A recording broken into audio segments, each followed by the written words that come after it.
And the subject that I'll be handling during this week is biblical basis for missions and evangelism. ನಾನು ಈ ವಾರದಲ್ಲಿ ತೆಗೆದುಕೊಳ್ಳಲಿಕ್ಕಿರುವಂತಹ ವಿಷಯ ದೇವರ ವಾಕ್ಯಕ್ಕನುಸಾರವಾದ ನಿಯೋಗ ಮತ್ತು ಸುವಾರ್ತಿಕತ್ವ. I'll be handling the classes for 3 days, and another brother by name Shiju Cherian, he will be handling 2 days of classes. ನಾನು 3 ದಿನ ತರಗತಿಗಳನ್ನು ತೆಗೆದುಕೊಳ್ಳುತ್ತೇನೆ. ಮತ್ತೆ ಸಹೋದರ ಶಿಜು ಚೆರಿನ್ ಅನ್ನುವಂತಹ ಸಹೋದರರು 2 ದಿನ ತರಗತಿಗಳನ್ನು ತೆಗೆದುಕೊಳ್ಳಲಿಕ್ಕಿದ್ದಾರೆ. And let's pray and desire that God would minister to us through these classes. ಈ ತರಗತಿಗಳ ಮುಖಾಂತರವಾಗಿ ದೇವರು ತಾನೇ ನಮ್ಮೊಟ್ಟಿಗೆ ನಡೆಸಲೆಂಬುದಾಗಿ ಪ್ರಾರ್ಥನೆಯೊಂದಿಗೆ ಆಶಿಸೋಣ. Okay. Now, when you think of missions, or when you hear the word evangelism, we always have a tendency to think about some activity. ನಿಯೋಗ ಅಥವಾ ಸುವಾರ್ಥ ಪ್ರಸರಣ ಎಂಬಂತ ಈ ಒಂದು ಪದ ಪ್ರಯೋಗಗಳನ್ನು ನಾವು ಕೇಳಿದಾಗ ಯಾವಾಗಲೂ ಸಹ ನಮಗೆ ಒಂದು ರೀತಿಯಾದಂತಹ ಚಟುವಟಿಕೆ ಕುರಿತಾಗಿ ಆಲೋಚಿಸುವಂತಹ ಒಂದು ವಿಷಯ ಇರುವಂತದ್ದಾಗಿರುತ್ತದೆ. Sometimes we may think about tracts distribution, or sometimes we may think about gospel preaching on the streets. It may be about a gospel meeting we organize within the church. So we usually think of some kind of an activity. ಕೆಲವು ಸಾರಿ ರಸ್ತೆಗಳಲ್ಲಿ ಕರಪತ್ರಗಳನ್ನು ಹಂಚುವಂತದ್ದು, ರಸ್ತೆಗಳಲ್ಲಿ ಸುವಾರ್ತೆನ ಸಾರುವಂತದ್ದು, ಸುವಾರ್ಥ ಕೂಟಗಳನ್ನು ಆಯೋಜಿಸುವಂತದ್ದು, ಸಭೆಯಲ್ಲಿ ಸುವಾರ್ಥ ಕೂಟಗಳನ್ನು ನಡೆಸುವಂತದ್ದು, ಈ ರೀತಿಯಾದಂತಹ ಕೆಲವು ಚಟುವಟಿಕೆಗಳು ನಮ್ಮ ಮನಸ್ಸಿಗೆ ಬರುವಂತದ್ದಾಗಿದೆ. It is true that some of those activities are part of mission. ಖಂಡಿತವಾಗಿಯೂ ಸಹ ಅವುಗಳಲ್ಲಿ ಕೆಲವು ನಿಯೋಗದ ಭಾಗಗಳಾಗಿವೆ. But mission or evangelism is not limited to some of those activities. ಸೇವೆ ಅಥವಾ ನಿಯೋಗ ಸುವಾರ್ಥ ಪ್ರಸರಣ ಎನ್ನುವಂಥದ್ದು ಆ ಕೆಲವು ಚಟುವಟಿಕೆಗಳಿಗೋಸ್ಕರವಾಗಿ ಮಾತ್ರವೇ ಸೀಮಿತವಲ್ಲ. We need to understand the biblical meaning of these two words, missions and evangelism. ನಿಯೋಗ ಮತ್ತು ಸುವಾರ್ಥ ಪ್ರಸರಣ ಎನ್ನುವಂತ ಈ 2 ಪದಗಳ ಅರ್ಥವನ್ನ ದೇವರ ವಾಕ್ಯಕ್ಕನುಸಾರವಾಗಿ ಅಥವಾ ಸತ್ಯವೇದದ ಅರ್ಥದಲ್ಲಿ ನಾವು ಅರ್ಥ ಮಾಡಿಕೊಳ್ಳಬೇಕು. The first thing that we all have to realize or recognize is this: mission is not ours, mission is God's. ಮೊಟ್ಟ ಮೊದಲನೇದಾಗಿ ನಾವೆಲ್ಲರೂ ಸಹ ಪರಿಗಣಿಸಬೇಕು ಮತ್ತು ಗುರುತಿಸಿಕೊಳ್ಳಬೇಕಾದಂತಹ ವಿಷಯವೇನೆಂದ್ರೆ, ನಿಯೋಗ ಎನ್ನುವಂಥದ್ದು ನಮ್ಮದಲ್ಲ, ಅದು ದೇವರದು. Sometimes we talk about this person's mission or that church's mission, so on and so forth. That is helpful. But remember, mission is primarily what God is doing in the world. ಕೆಲವು ಸಾರಿ ನಾವು ಮಾತನಾಡುವಾಗ ಈ ಸೇವೆಯು ಇಂಥ ವ್ಯಕ್ತಿಯದು, ಆ ನಿಯೋಗವು ಅಂತಹ ಸಭೆಯದು ಎಂಬುದಾಗಿ, ಅಂದ್ರೆ ಅದು ಖಂಡಿತವಾಗಿ ಸಹ ಅದು ಒಂದು ರೀತಿಯಲ್ಲಿ ಅರ್ಥಗರ್ಭಿತವಾದದ್ದೇ. ಆದ್ರೆ ನಿಜವಾಗಿ ನಿಯೋಗ ಅಥವಾ ಸೇವೆ ಎನ್ನುವಾಗ ದೇವರು ಅದರಲ್ಲಿ ಏನು ಮಾಡ್ತಾ ಇದ್ದಾರೆ ಎಂಬುದಾಗಿ ಅರ್ಥ ಮಾಡಿಕೊಳ್ಳುವಂತದ್ದು ಬಹಳ ಪ್ರಾಮುಖ್ಯ. In Latin language, there is this phrase called Missio Dei that you find on the screen. The meaning of that is the mission of God. Latin ಭಾಷೆಯಲ್ಲಿ ಮಿಸಿಯೋ ಡೇ ಎನ್ನುವಂತಹ ಒಂದು ಪದ ಪ್ರಯೋಗವಿದೆ. ಅದನ್ನ ನಿಮ್ಮ ಪರದೆ ಮೇಲೆ ನೀವು ನೋಡಬಹುದು. ಅದರ ಅರ್ಥವೇನೆಂದ್ರೆ ದೇವರ ನಿಯೋಗ. Okay. So the thing that we need to realize is we are involved in mission, or we are called to involve in mission and evangelism by God, because that is what God is doing in the world. ನಾವೆಲ್ಲರೂ ಸಹ ಸೇವೆಯಲ್ಲಿ ಅಥವಾ ನಿಯೋಗದಲ್ಲಿ ಪಾಲ್ಗೊಂಡಿದ್ದೇವೆ ಅಥವಾ ಒಳಗೊಂಡಿದ್ದೇವೆ. ಯಾಕೆಂದ್ರೆ ಅದನ್ನೇ ದೇವರು ನಮ್ಮ ಮುಖಾಂತರವಾಗಿ ಲೋಕದಲ್ಲಿ ಮಾಡ್ತಾ ಇರುವಂತದ್ದು. Yeah, the Bible very clearly says that we are God's co-workers. ದೇವರ ವಾಕ್ಯ ಬಹಳ ಸ್ಪಷ್ಟವಾಗಿ ಹೇಳ್ತದೆ, ನಾವು ದೇವರ ಜೊತೆ ಕೆಲಸದವರು. 1 Corinthians chapter 3 verse 9, Paul calls himself as God's co-workers. 1 ಕೊರಿಂಥ 3ನೇ ಅಧ್ಯಾಯ 9ನೇ ವಚನದಲ್ಲಿ ಪೌಲನು ತನ್ನನ್ನು ತಾನು ದೇವರ ಜೊತೆ ಕೆಲಸದವನು ಎಂಬುದಾಗಿ ಕರೆದುಕೊಳ್ಳುತ್ತಾನೆ. So the work belongs to God. We are only working alongside God. ದೇವರಿಗೆ ಈ ಕೆಲಸವು ದೇವರಿಗೆ ಸಂಬಂಧಪಟ್ಟದ್ದು, ಆದ್ರೆ ನಾವಾದ್ರೂ ದೇವರ ಜೊತೆಯಲ್ಲಿ ದೇವರ ಪಕ್ಕದಲ್ಲಿ ಕೆಲಸ ಮಾಡ್ತಾ ಇದ್ದೇವೆ. Or in other words, this is God's project. We are all called to play some role here and there, now and then, in God's project. ಮತ್ತೊಂದು ರೀತಿಯಲ್ಲಿ ಹೇಳಬೇಕಾದ್ರೆ ಇದು ದೇವರ ಒಂದು ಪ್ರಾಜೆಕ್ಟ್ ಅಥವಾ ಒಂದು ವಿಷಯವಾಗಿದೆ. ನಾನು ಮತ್ತು ನೀವು ಅಲ್ಲಿ ಇಲ್ಲಿ ಆವಾಗ ಸ್ವಲ್ಪ ಭಾಗವಹಿಸುವಂತವರಾಗಿದ್ದೇವೆ. Now, for instance, when there is a building being constructed, there are several people who work in the building. ಒಂದು ವಿಷಯದಲ್ಲಿ ಈ ರೀತಿಯಾಗಿ ನೋಡುವಾಗ, ಒಂದು ವೇಳೆ ಒಂದು ಕಟ್ಟಡವು ಕಟ್ಟಲ್ಪಡುತ್ತಿದೆ ಎಂಬುದಾಗಿ ನಾವು ನೆನೆಸುವಾಗ, ಆ ಕಟ್ಟಡವನ್ನು ಕಟ್ಟುವಂತಹ ಒಂದು ಕಟ್ಟಣದ ಕೆಲಸದಲ್ಲಿ ಅನೇಕ ಜನರು ಒಳಗೊಂಡಿರುತ್ತಾರೆ. There will be masons, there will be carpenters, electricians, plumbers, and then few other ordinary coolies. There will be a contractor, there will be an architect, so on and so forth. Many people, many hands are involved. ಅದರಲ್ಲಿ ಅನೇಕ ಜನರು, ಅನೇಕ ಕೈಗಳು ಅದರಲ್ಲಿ ಒಳಗೊಂಡಿರ್ತವೆ. ಉದಾಹರಣೆಗೋಸ್ಕರವಾಗಿ ಮೇಸನ್ಗಳಾಗಿರ್ಬೋದು, ಗಾರೆ ಕೆಲಸದವರು, ಕೂಲಿಗಳು, ಬಡಗಿಯವರು, ಈ ರೀತಿಯಾಗಿ ಅನೇಕ ಕೆಲಸದವರು ಅದರಲ್ಲಿ ಒಳಗೊಂಡಿರುತ್ತಾರೆ. Because those people are all involved, they cannot make an exclusive claim, this is our work. They are working for somebody. ಆ ಜನರು ಆ ಕೆಲಸವನ್ನು ಮಾಡುತ್ತಾ ಇರೋದ್ರಿಂದ ಇದು ನಮ್ಮ ಕೆಲಸ ಎಂಬುದಾಗಿ ಅವರು ತಾವು ಹೇಳಿಕೊಳ್ಳಿಕ್ಕೆ ಸಾಧ್ಯವಿಲ್ಲ. ಯಾಕೆಂದ್ರೆ ಅವರು ಯಾರಿಗೋ ಒಬ್ಬರಿಗೋಸ್ಕರವಾಗಿ ಕೆಲಸ ಮಾಡುತ್ತಾ ಇದ್ದಾರೆ. And that is the picture we all have to have in our mind. ಆ ರೀತಿಯಾದಂತಹ ಒಂದು ಚಿತ್ರಣವನ್ನ ನಾವೆಲ್ಲರೂ ಸಹ ನಮ್ಮ ಮನಸ್ಸಿನಲ್ಲಿ ಇಟ್ಟುಕೊಳ್ಳಬೇಕು. God is doing something and we all play a small part in it. ದೇವರು ಏನೋ ಒಂದು ಕೆಲಸವನ್ನು ಮಾಡ್ತಾ ಇದ್ದಾನೆ, ನಾವೆಲ್ಲರೂ ಸಹ ಅದರಲ್ಲಿ ಯಾವುದೋ ಒಂದು ಚಿಕ್ಕ ಪಾತ್ರವನ್ನ ನಿರ್ವಹಿಸುತ್ತಾ ಇದ್ದೇವೆ. So in missions, the first thing is for us to understand what is God's divine purpose. What is he doing in the world? ಅದರಿಂದ ನಿಯೋಗ ಎಂಬಂತಹ ವಿಷಯದಲ್ಲಿ ಮೊಟ್ಟ ಮೊದಲನೇದಾಗಿ ನಾವು ಅರ್ಥ ಮಾಡಿಕೊಳ್ಳಬೇಕಾದಂತಹ ವಿಷಯವೇನೆಂದ್ರೆ, ದೇವರ ಒಂದು ಉದ್ದೇಶ ನಿಯೋಗದಲ್ಲಿ ಏನಿದೆ, ದೇವರು ಏನು ಮಾಡ್ಬೇಕೆಂಬುದಾಗಿದ್ದಾನೆಂಬುದಾಗಿ ನಾವು ಅರ್ಥ ಮಾಡಿಕೊಳ್ಳಬೇಕು. You know what? Sometimes we all think God is somewhere seated in the heavens in a nice room with a computer table before him, and then we keep sending him prayer emails.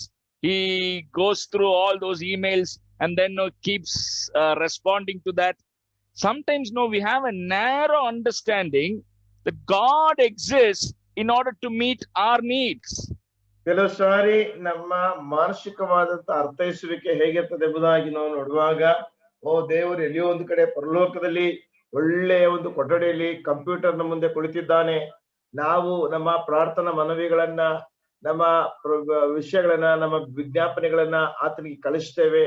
ಆತನು ನಮ್ಮ ಪ್ರಾರ್ಥನಾ ಮನವಿಗಳಿಗೆ ಉತ್ತರಿಸುವುದಕ್ಕೋಸ್ಕರವಾಗಿ ಇದ್ದಾನೆ ಎಂಬಂತ ಈ ಒಂದು narrow ಅಥವಾ ಚಿಕ್ಕದಾದಂತಹ ಒಂದು ಮನಸ್ಥಿತಿಯನ್ನು ನಾವು ಹೊಂದಿರುತ್ತೇವೆ. It is true that God listens to our prayers, he answers. It is true that God protects, he meets all our needs, but do not think that that is the primary work of God. ಖಂಡಿತವಾಗಿಯೂ ಸಹ ದೇವರು ನಮ್ಮ ಪ್ರಾರ್ಥನೆಗಳನ್ನು ಕೇಳಿಸಿಕೊಳ್ಳುತ್ತಾನೆ, ನಮ್ಮ ಅವಶ್ಯಕತೆಗಳನ್ನು ಪೂರೈಸುತ್ತಾನೆ, ನಮ್ಮ ಅಗತ್ಯತೆಗಳನ್ನು ಒದಗಿಸುತ್ತಾನೆ. ಆದರೆ ಅದುವೇ ದೇವರ ಪ್ರಾಥಮಿಕವಾದಂತಹ ಅವಶ್ಯ ಎಂಬುದಾಗಿ ನೀವೆಂದಿಗೂ ಸಹ ಎಣಿಸಿಕೊಳ್ಳಬೇಡ್ರಿ. For instance, if I come and ask any of you, brother, what are you working as? What will be your answer? ಒಂದು ವೇಳೆ ನಾನು ಬಂದು ಯಾರಿಗಾದ್ರೂ ನಿಮ್ಮಲ್ಲಿ, ಸಹೋದರರೇ ನೀವೇನ್ ಕೆಲಸ ಮಾಡ್ತಾ ಇದ್ದೀರಿ ಎಂಬುದಾಗಿ ಕೇಳಿದ್ರೆ ನಿಮ್ಮ ಉತ್ತರ ಏನು? You will not say, brother, I eat, I sleep, I read, I watch TV. Although you do all those things, that will not be your answer. ಓ ಬ್ರದರ್, ನಾನು ಊಟ ಮಾಡ್ತೀನಿ, ನಿದ್ರೆ ಮಾಡ್ತೀನಿ, ಟಿವಿ ನೋಡ್ತೀನಿ, ನ್ಯೂಸ್ ಪೇಪರ್ ಓದ್ತೀನಿ, ಈ ರೀತಿಯಾದಂತಕ್ಕೆ ಉತ್ತರ ಕೊಡೋದಿಲ್ಲ. ಯಾಕೆ? ಅದನ್ನ ಮಾಡ್ತಾ ಇದ್ರೂ ಸಹ ಪ್ರತಿಕ್ರಿಯೆ ಆಗಿರೋದಿಲ್ಲ. Your answer will be about what you are doing primarily with your time, with your life here on this earth. ನೀವು ಈ ಲೋಕದಲ್ಲಿ ಇರುವಂತಹ ನಿಮ್ಮ ಜೀವಿತದಲ್ಲಿ ಪ್ರಾಥಮಿಕವಾಗಿ ಯಾವುದರ ಕುರಿತಾಗಿ ಮಾಡ್ತಾ ಇದ್ದೀರೋ ಅದನ್ನು ನೀವು ಹೇಳ್ತೀರಿ. You may say, I am a doctor, I am an engineer, I am a nurse, I am a teacher, because that primarily defines who you are. ಒಂದು ವೇಳೆ ನೀವು ಹೇಳ್ಬೋದು, ನಾನೊಬ್ಬ ವೈದ್ಯನಾಗಿದ್ದೇನೆ, ನಾನೊಬ್ಬ ಉಪಾಧ್ಯಾಯನಾಗಿದ್ದೇನೆ, ನಾನೊಬ್ಬ ಇಂಜಿನಿಯರ್ ಆಗಿದ್ದೇನೆ, ಈ ರೀತಿಯಾಗಿ ಹೇಳ್ಬೋದು. ಅಂದ್ರೆ ನೀವು ಯಾರಾಗಿದ್ದೀರಿ ಎಂಬುದಾಗಿ ಅದು ನಿಜವಾಗಿ ಸಹ ನಿಮ್ಮ ಕುರಿತಾಗಿ ಅರ್ಥ ವಿವರಣೆ ಕೊಡುವಂತದ್ದಾಗಿರುತ್ತದೆ. Brothers and sisters, in the same way, we need to understand what God is primarily doing in the world. ಆದ್ರಿಂದ ಸಹೋದರ ಸಹೋದರಿಯರೇ, ಈ ಲೋಕದಲ್ಲಿ ದೇವರು ಪ್ರಾಥಮಿಕವಾಗಿ ಏನನ್ನು ಮಾಡ್ತಾ ಇದ್ದಾನೆಂಬುದಾಗಿ ನಾವು ಅರ್ಥ ಮಾಡಿಕೊಳ್ಳುವಂತದ್ದು ಅವಶ್ಯವಾಗಿದೆ. And how do we know what God is doing in the world? ದೇವರು ಈ ಲೋಕದಲ್ಲಿ ಏನು ಮಾಡ್ತಾ ಇದ್ದಾನೆ ಎಂಬುದಾಗಿ ನಮ್ಗೆ ಹೇಗೆ ಗೊತ್ತಾಗ್ತದೆ? The Bible clearly shows us what is God's primary or divine purpose. ಸತ್ಯವೇದ ಬಹಳ ಸ್ಪಷ್ಟವಾಗಿ ನಮಗೆ ತೋರಿಸುತ್ತದೆ ದೇವರ ಒಂದು ಪ್ರಾಥಮಿಕವಾದಂತಹ ಒಂದು ಉದ್ದೇಶ ಏನು ಎಂಬುದಾಗಿ. In fact, the whole story of the Bible reveals to us what God is primarily doing in the world. ಈ ಲೋಕದಲ್ಲಿ ದೇವರು ಪ್ರಾಥಮಿಕವಾಗಿ ಏನನ್ನು ಮಾಡುತ್ತಾ ಇದ್ದಾನೆಂಬುದಾಗಿ ದೇವರ ವಾಕ್ಯದಲ್ಲಿರುವಂತಹ ಸಂಗತಿಗಳು ನಮಗೆ ವಿವರಿಸುವಂತದ್ದಾಗಿದೆ. The first thing, when we talk about this, the first thing that needs to register in our mind is God is at work in the past, now, and He always works.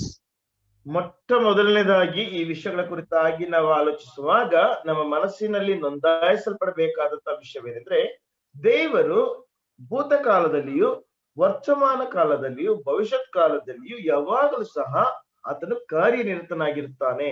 If you look at John's Gospel chapter 5 verse 17, ಯೋಹಾನ್ ಸುವಾರ್ತೆ 5ನೇ ಅಧ್ಯಾಯ 17ನೇ ವಚನವನ್ನ ನೀವು ಓದುವುದಾದ್ರೆ, John chapter 5 verse 17, 17 17 17ನೇ ವಚನ, 5ನೇ ಅಧ್ಯಾಯ ಯೋಹಾನ್ ಸುವಾರ್ತೆ 17ನೇ ವಚನವನ್ನ ನೀವು ಓದುವುದಾದ್ರೆ,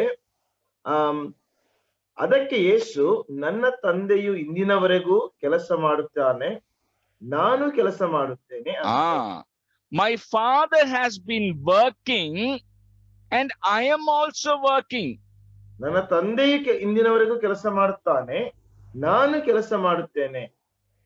So brothers and sisters, now we are going to think about our work. That is because God is working.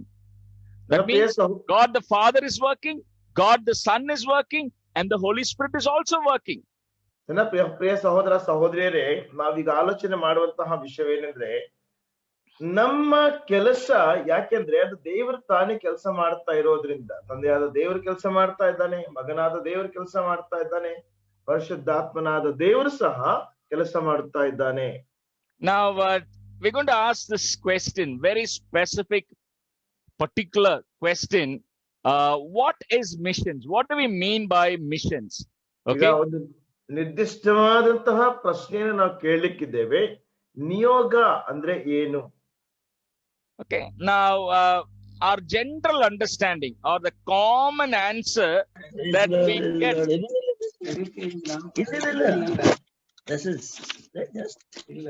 Hello. Yeah. The common answer we get for this question is, God wants to take a lot of people to heaven.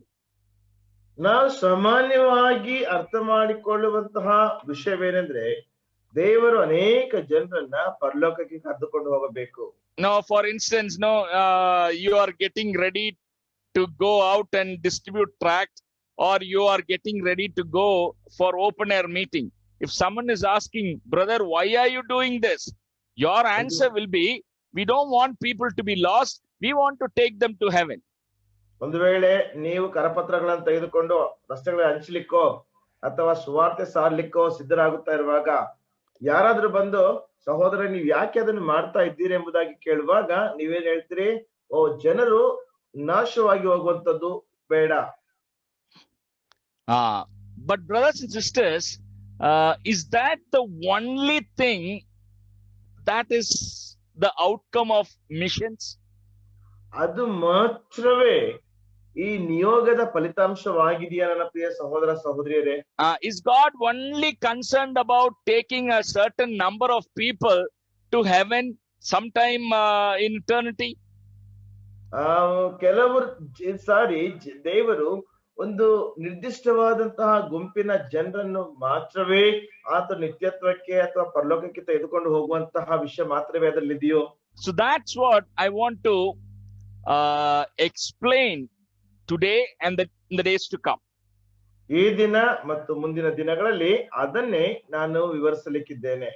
Why missions? Why is God doing what he is doing? ಯಾಕೆ ಈ ನಿಯೋಗ? ದೇವರು ಏನು ಮಾಡ್ತಾ ಇದ್ದಾನೋ ಅದನ್ನು ಯಾತಕ್ಕೋಸ್ಕರವಾಗಿ ಮಾಡ್ತಾ ಇದ್ದಾನೆ? Now, just to give you a brief understanding, here is a statement by a man of God, John Piper. ಇಲ್ಲಿ ನಿಮ್ಮ ಒಂದು ಕ್ಲುಪ್ತವಾದಂತ ಅರ್ಥೈಸುವಿಕೆಗೋಸ್ಕರವಾಗಿ ಜಾನ್ ಪೈಪರ್ ಎನ್ನುವಂತಹ ಒಬ್ಬ ದೇವರ ಮನುಷ್ಯನ ಒಂದು ಹೇಳಿಕೆ ಈ ರೀತಿಯಾಗಿದೆ. Missions is not the ultimate purpose of the church.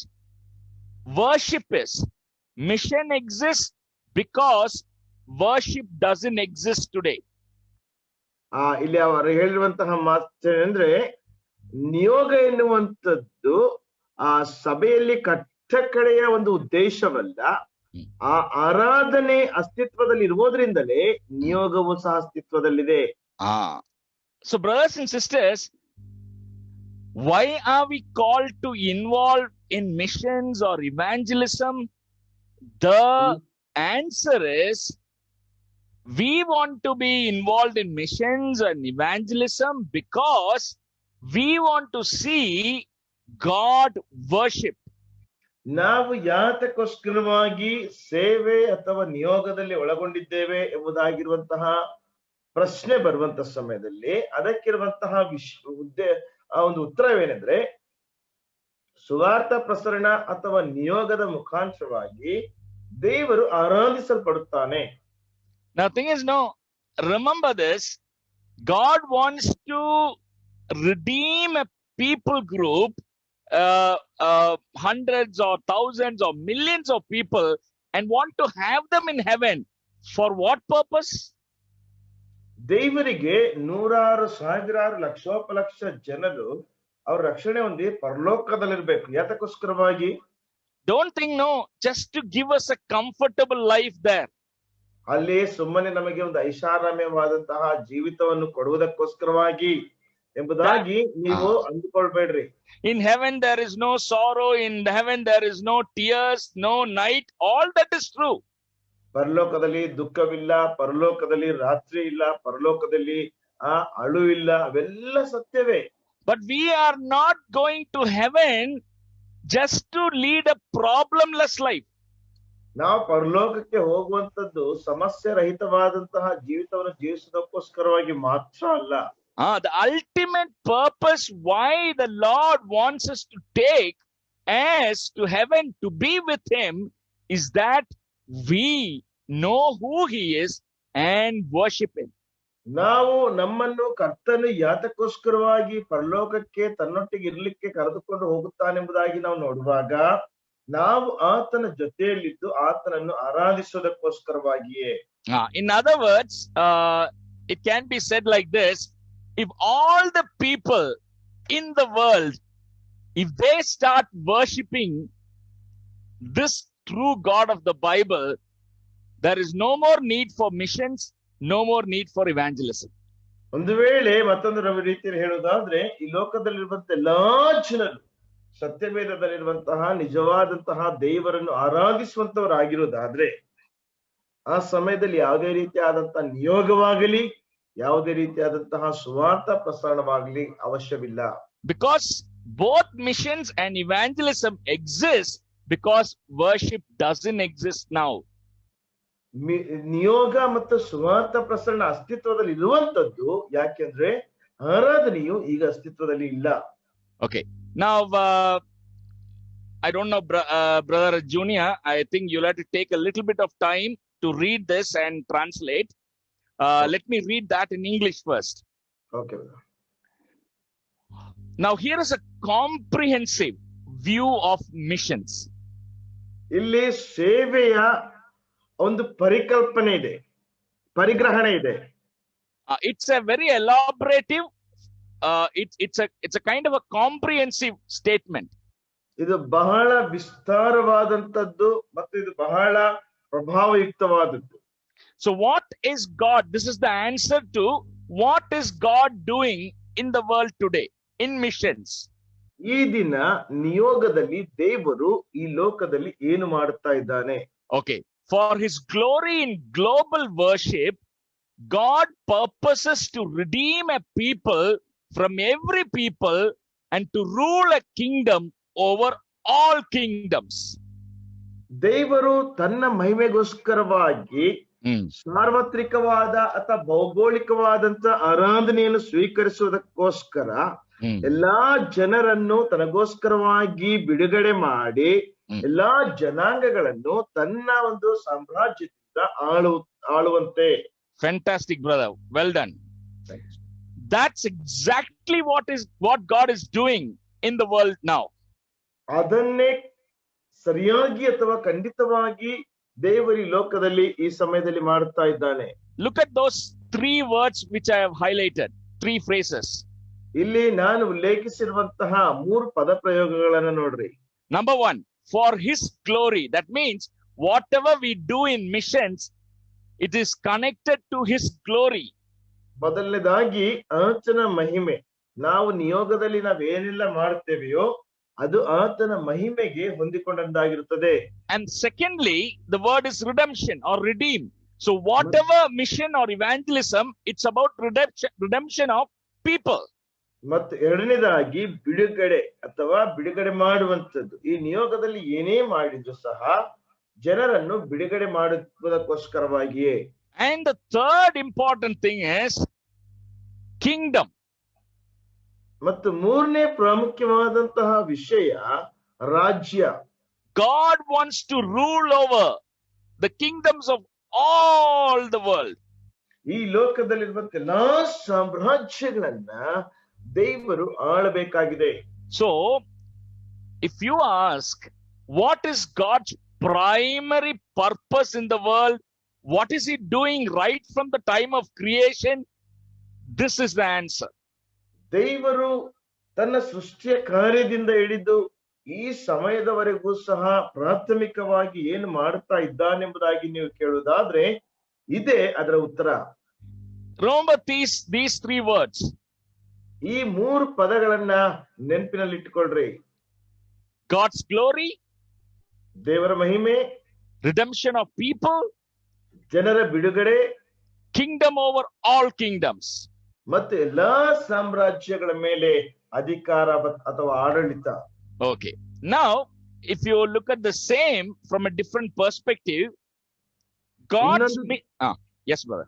ಇನ್ನೊಂದು ರೀತಿಯಾದಂತಹ ದೃಷ್ಟಿಕೋನದಲ್ಲಿ ಅಥವಾ ವಿಭಿನ್ನವಾದ ದೃಷ್ಟಿಕೋನದಲ್ಲಿ ಈಗ ನೀವು ಇದನ್ನು ನೋಡುವುದಾದರೆ God's mission has 3 dimensions. ದೇವರ ನಿಯೋಗಕ್ಕೆ 3 ಕೋನಗಳಿವೆ. One is towards himself. That means whatever is God doing, the ultimate thing is for himself. ಮೊದಲನೇದಾಗಿ ಆತನ ಕಡೆಗೋಸ್ಕರ ದೇವರು ಏನೇ ಮಾಡಿದ್ರು ಸಹ ಅದರ ಕಟ್ಟ ಕಡೆ ಅಥವಾ ಅಂತಿಮವಾದಂತಹ ಗುರಿ ಅದು ಆತನ ಕಡೆಗೋಸ್ಕರವಾಗಿ. So he is doing something for himself. ಆತನ ಏನಾದ್ರೂ ಮಾಡುತ್ತಾ ಇರೋದಾದ್ರೆ ಅದು ಆತನಿಗೋಸ್ಕರವಾಗಿ. Second dimension is it is towards the devil. He is doing something in missions which is to destroy the devil. ಮತ್ತು ಎರಡನೆಯ ಒಂದು ಕೋನ ಅಥವಾ ಎರಡನೆಯ ಒಂದು ಕೋನದಲ್ಲಿ ನಾವು ನೋಡುವಂತ ಸಮಯದಲ್ಲಿ ಆತನು ನಿಯೋಗದಲ್ಲಿ ಏನೇ ಮಾಡುತ್ತಾ ಇದ್ದರೂ ಸಹ ಅದು ಸೈತಾನನ ಕಡೆಗೆ, ಸೈತಾನನನ್ನ ನಾಶ ಮಾಡೋದಕ್ಕೋಸ್ಕರವಾಗಿ ನಿಯೋಗದಲ್ಲಿ ದೇವರು ಕಾರ್ಯ ಮಾಡ್ತಾ ಇದ್ದಾನೆ. And thirdly,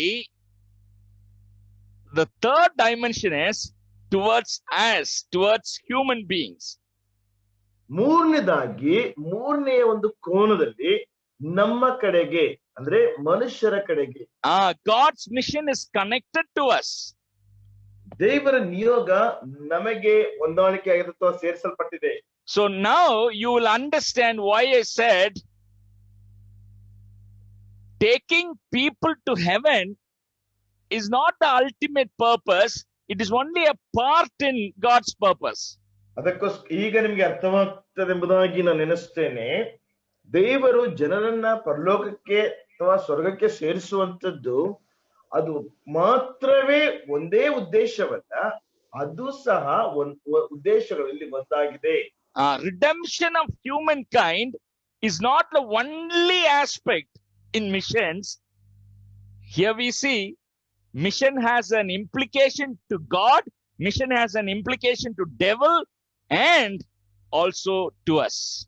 ನಿಯೋಗದಲ್ಲಿ ಮನುಷ್ಯರನ್ನು ಪರಲೋಕಕ್ಕೆ ಸೇರಿಸುವಂತದ್ದು ಮಾತ್ರವೇ ಅಲ್ಲ, ನಿಯೋಗದಲ್ಲಿ ದೇವರ ಕಡೆಗೂ ಸಹ ಒಳಗೊಂಡಿರುತ್ತದಾಗಿದೆ, ನಿಯೋಗದಲ್ಲಿ ಸೈತಾನಗೋಸ್ಕರ ಒಳಗೊಂಡಿರುತ್ತದಾಗಿದೆ, ಮೂರನೇದಾಗಿ ನಮಗೋಸ್ಕರವಾಗಿ, ಮನುಷ್ಯರಿಗೋಸ್ಕರವಾಗಿ ಸಹ ಒಳಗೊಂಡಂತಹ ವಿಷಯಗಳು ಸಹ ಇದೆ. Okay, today we'll just be focusing on mission as story of his glory. ಮೊದಲನೇದಾಗಿ ಅಥವಾ ಈ ದಿನ ನಾವು ನಿಯೋಗದಲ್ಲಿ ಅರ್ಚನ ಕಡೆಗಿರುವಂತಹ ವಿಷಯವನ್ನು ಮಾತ್ರ ನಾವು ಕೇಂದ್ರೀಕರಿಸುತ್ತೇವೆ. That's the first dimension in missions. ಅದುವೇ ನಿಯೋಗದಲ್ಲಿರುವಂತಹ ಮೊದಲನೆಯ ಒಂದು ಕೋನ. Now I'm sure brothers and sisters, we all know, we often talk about this. God is passionate about his glory. ನನ್ನ ಪ್ರಿಯ ಸಹೋದರ ಸಹೋದರಿಯರೇ, ನಾವೆಲ್ಲರೂ ಸಹ ಕುರಿತಾಗಿ ಮಾತನಾಡ್ತೇವೆ. ದೇವರು ತನ್ನ ಮಹಿಮೆಯ ಕುರಿತಾಗಿ ಆತನು ಬಹಳ ಆಸಕ್ತಿ ಉಳ್ಳಂತವನಾಗಿದ್ದಾನೆ, ಅಥವಾ ಆತನು ಬಹಳವಾಗಿ ಅದರ ಕುರಿತಾಗಿ ಆತನ ಸಂಗತಿ ಉಳ್ಳಂತನಾಗಿದ್ದಾನೆ. In fact, no, all that we read in the Bible about God's revelation, God's action is all directly connected to glory. ದೇವರ ಒಂದು ಪ್ರಕಟಣೆ, ದೇವರ ಒಂದು ತೋರ್ಪಡಿಸುವಿಕೆ, ದೇವರ ವಾಕ್ಯದಲ್ಲಿ ನಾವು ನೋಡುವಂತ ಎಲ್ಲಾ ವಿಷಯಗಳಲ್ಲಿಯೂ ಕೂಡ ನಾವು ಕಟ್ಟಕಡೆದಾಗಿ ನೋಡುವಂತದ್ದು ಆತನ ಮಹಿಮೆಗೋಸ್ಕರವಾಗಿಯೇ. So in other words, the Bible very clearly says whatever God does, his aim is to get glory. ಮತ್ತೊಂದು ಮಾತಿನಲ್ಲಿ ಹೇಳಬೇಕಾದ್ರೆ ದೇವರು ಏನೇ ಮಾಡಿದ್ರು ಸಹ ಯಾತಕ್ಕೆಂಬುದಾಗಿ ನೋಡುವಾಗ ಅದರ ಮುಖಾಂತರವಾಗಿ ಆತನ ಮಹಿಮೆ ಹೊಂದುವುದಕ್ಕೆ. Somebody said like this, God does only two things. ಯಾರೊಬ್ರು ರೀತಿಯಾಗಿ ಹೇಳಿದ್ರು, ದೇವರು ಕೇವಲ ಎರಡು ಸಂಗತಿಗಳನ್ನು ಮಾತ್ರ ಮಾಡುತ್ತಾನೆ.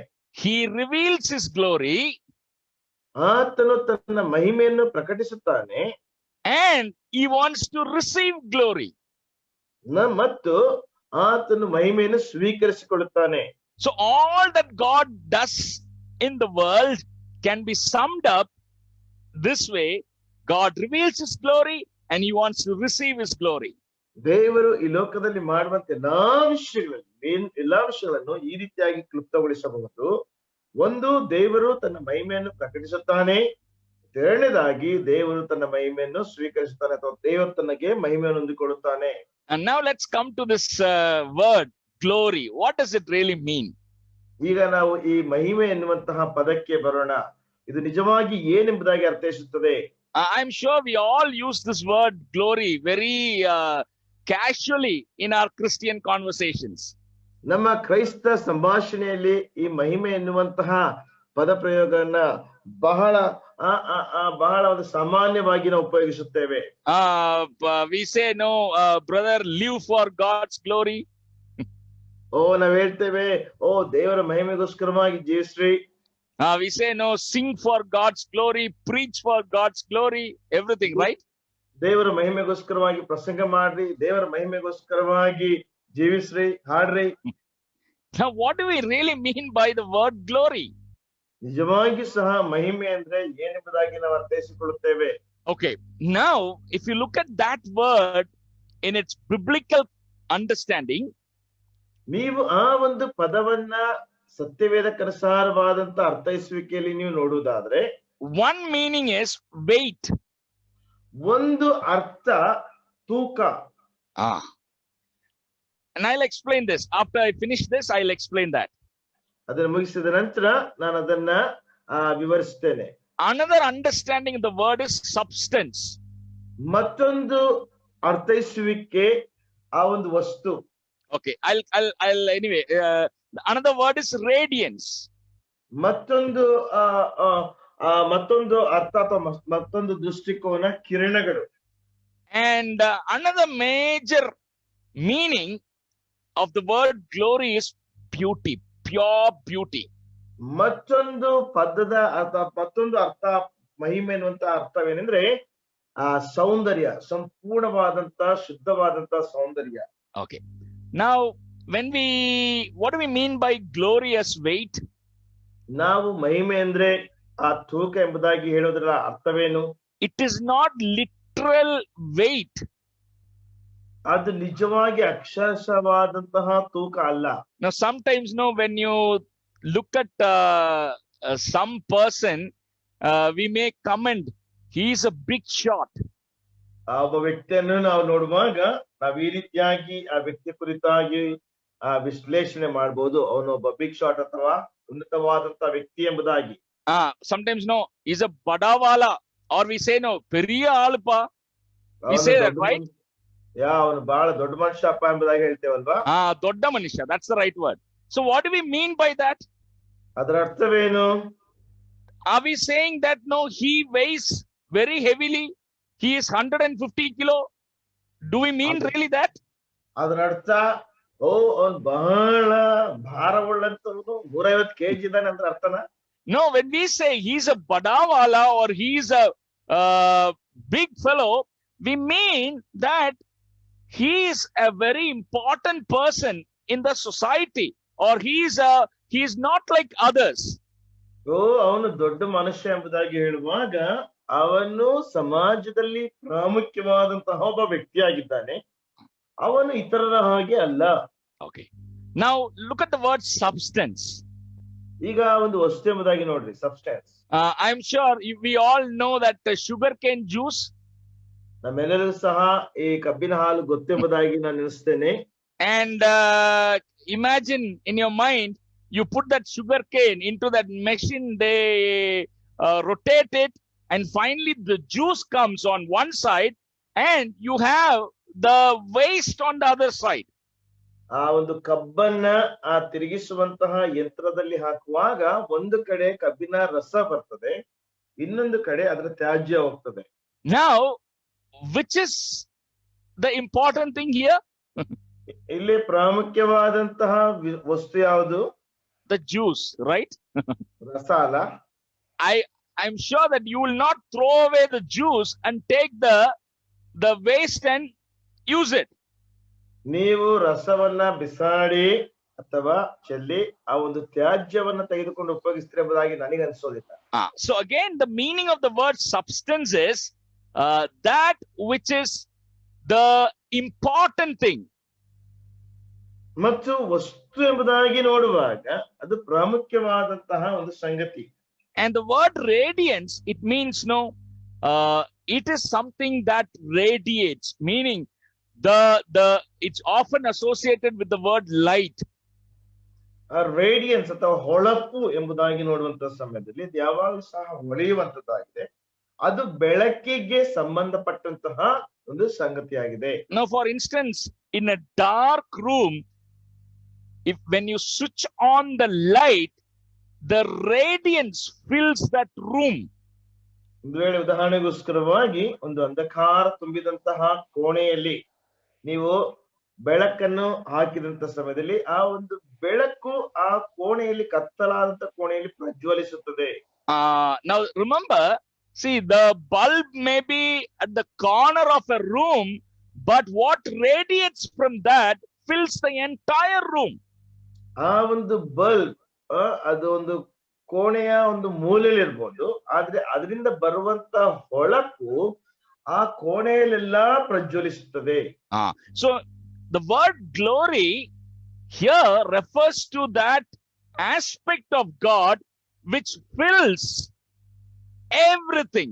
Wherever his presence is, it fills that place. ಈ ಮಹಿಮೆ ಎನ್ನುವಂಥದ್ದು ದೇವರು ಎಲ್ಲಿರ್ತಾನೋ ಆ ಒಂದು ಸ್ಥಳದಿಂದಲೇ ಎಲ್ಲಾ ಕಡೆಯಲ್ಲಿ ಸಹ ಅದು ಪ್ರಜ್ವಲಿಸುವಂತದ್ದಾಗಿದೆ. And I'm sure we all understand the word beauty. ನಮ್ಗೆಲ್ಲರಿಗೂ ಸಹ ಅರ್ಥವಾಗ್ತದೆ ಬ್ಯೂಟಿ ಅಥವಾ ಸೌಂದರ್ಯ ಅಂದ್ರೆ ಏನು ಎಂಬುದಾಗಿ. No, we find beauty not just in human beings, even in a stone, even in a flower, even in a wood, we can find beauty. ಈ ಸೌಂದರ್ಯ ಎನ್ನುವಂಥದ್ದನ್ನ ಕೇವಲ ನಾವು ಮನುಷ್ಯರಲ್ಲಿ ಮಾತ್ರವೇ ಕಂಡುಕೊಳ್ಳುವುದಿಲ್ಲ. ಒಂದು ಕಲ್ಲಿನಲ್ಲಿ ಆಗಿರ್ಬೋದು, ಒಂದು ಮರದಲ್ಲಿ ಆಗಿರ್ಬೋದು, ಒಂದು ಹೂವಿನಲ್ಲಿ ಆಗಿರ್ಬೋದು, ನಾವು ಸೌಂದರ್ಯವನ್ನ ನೋಡಬಹುದು.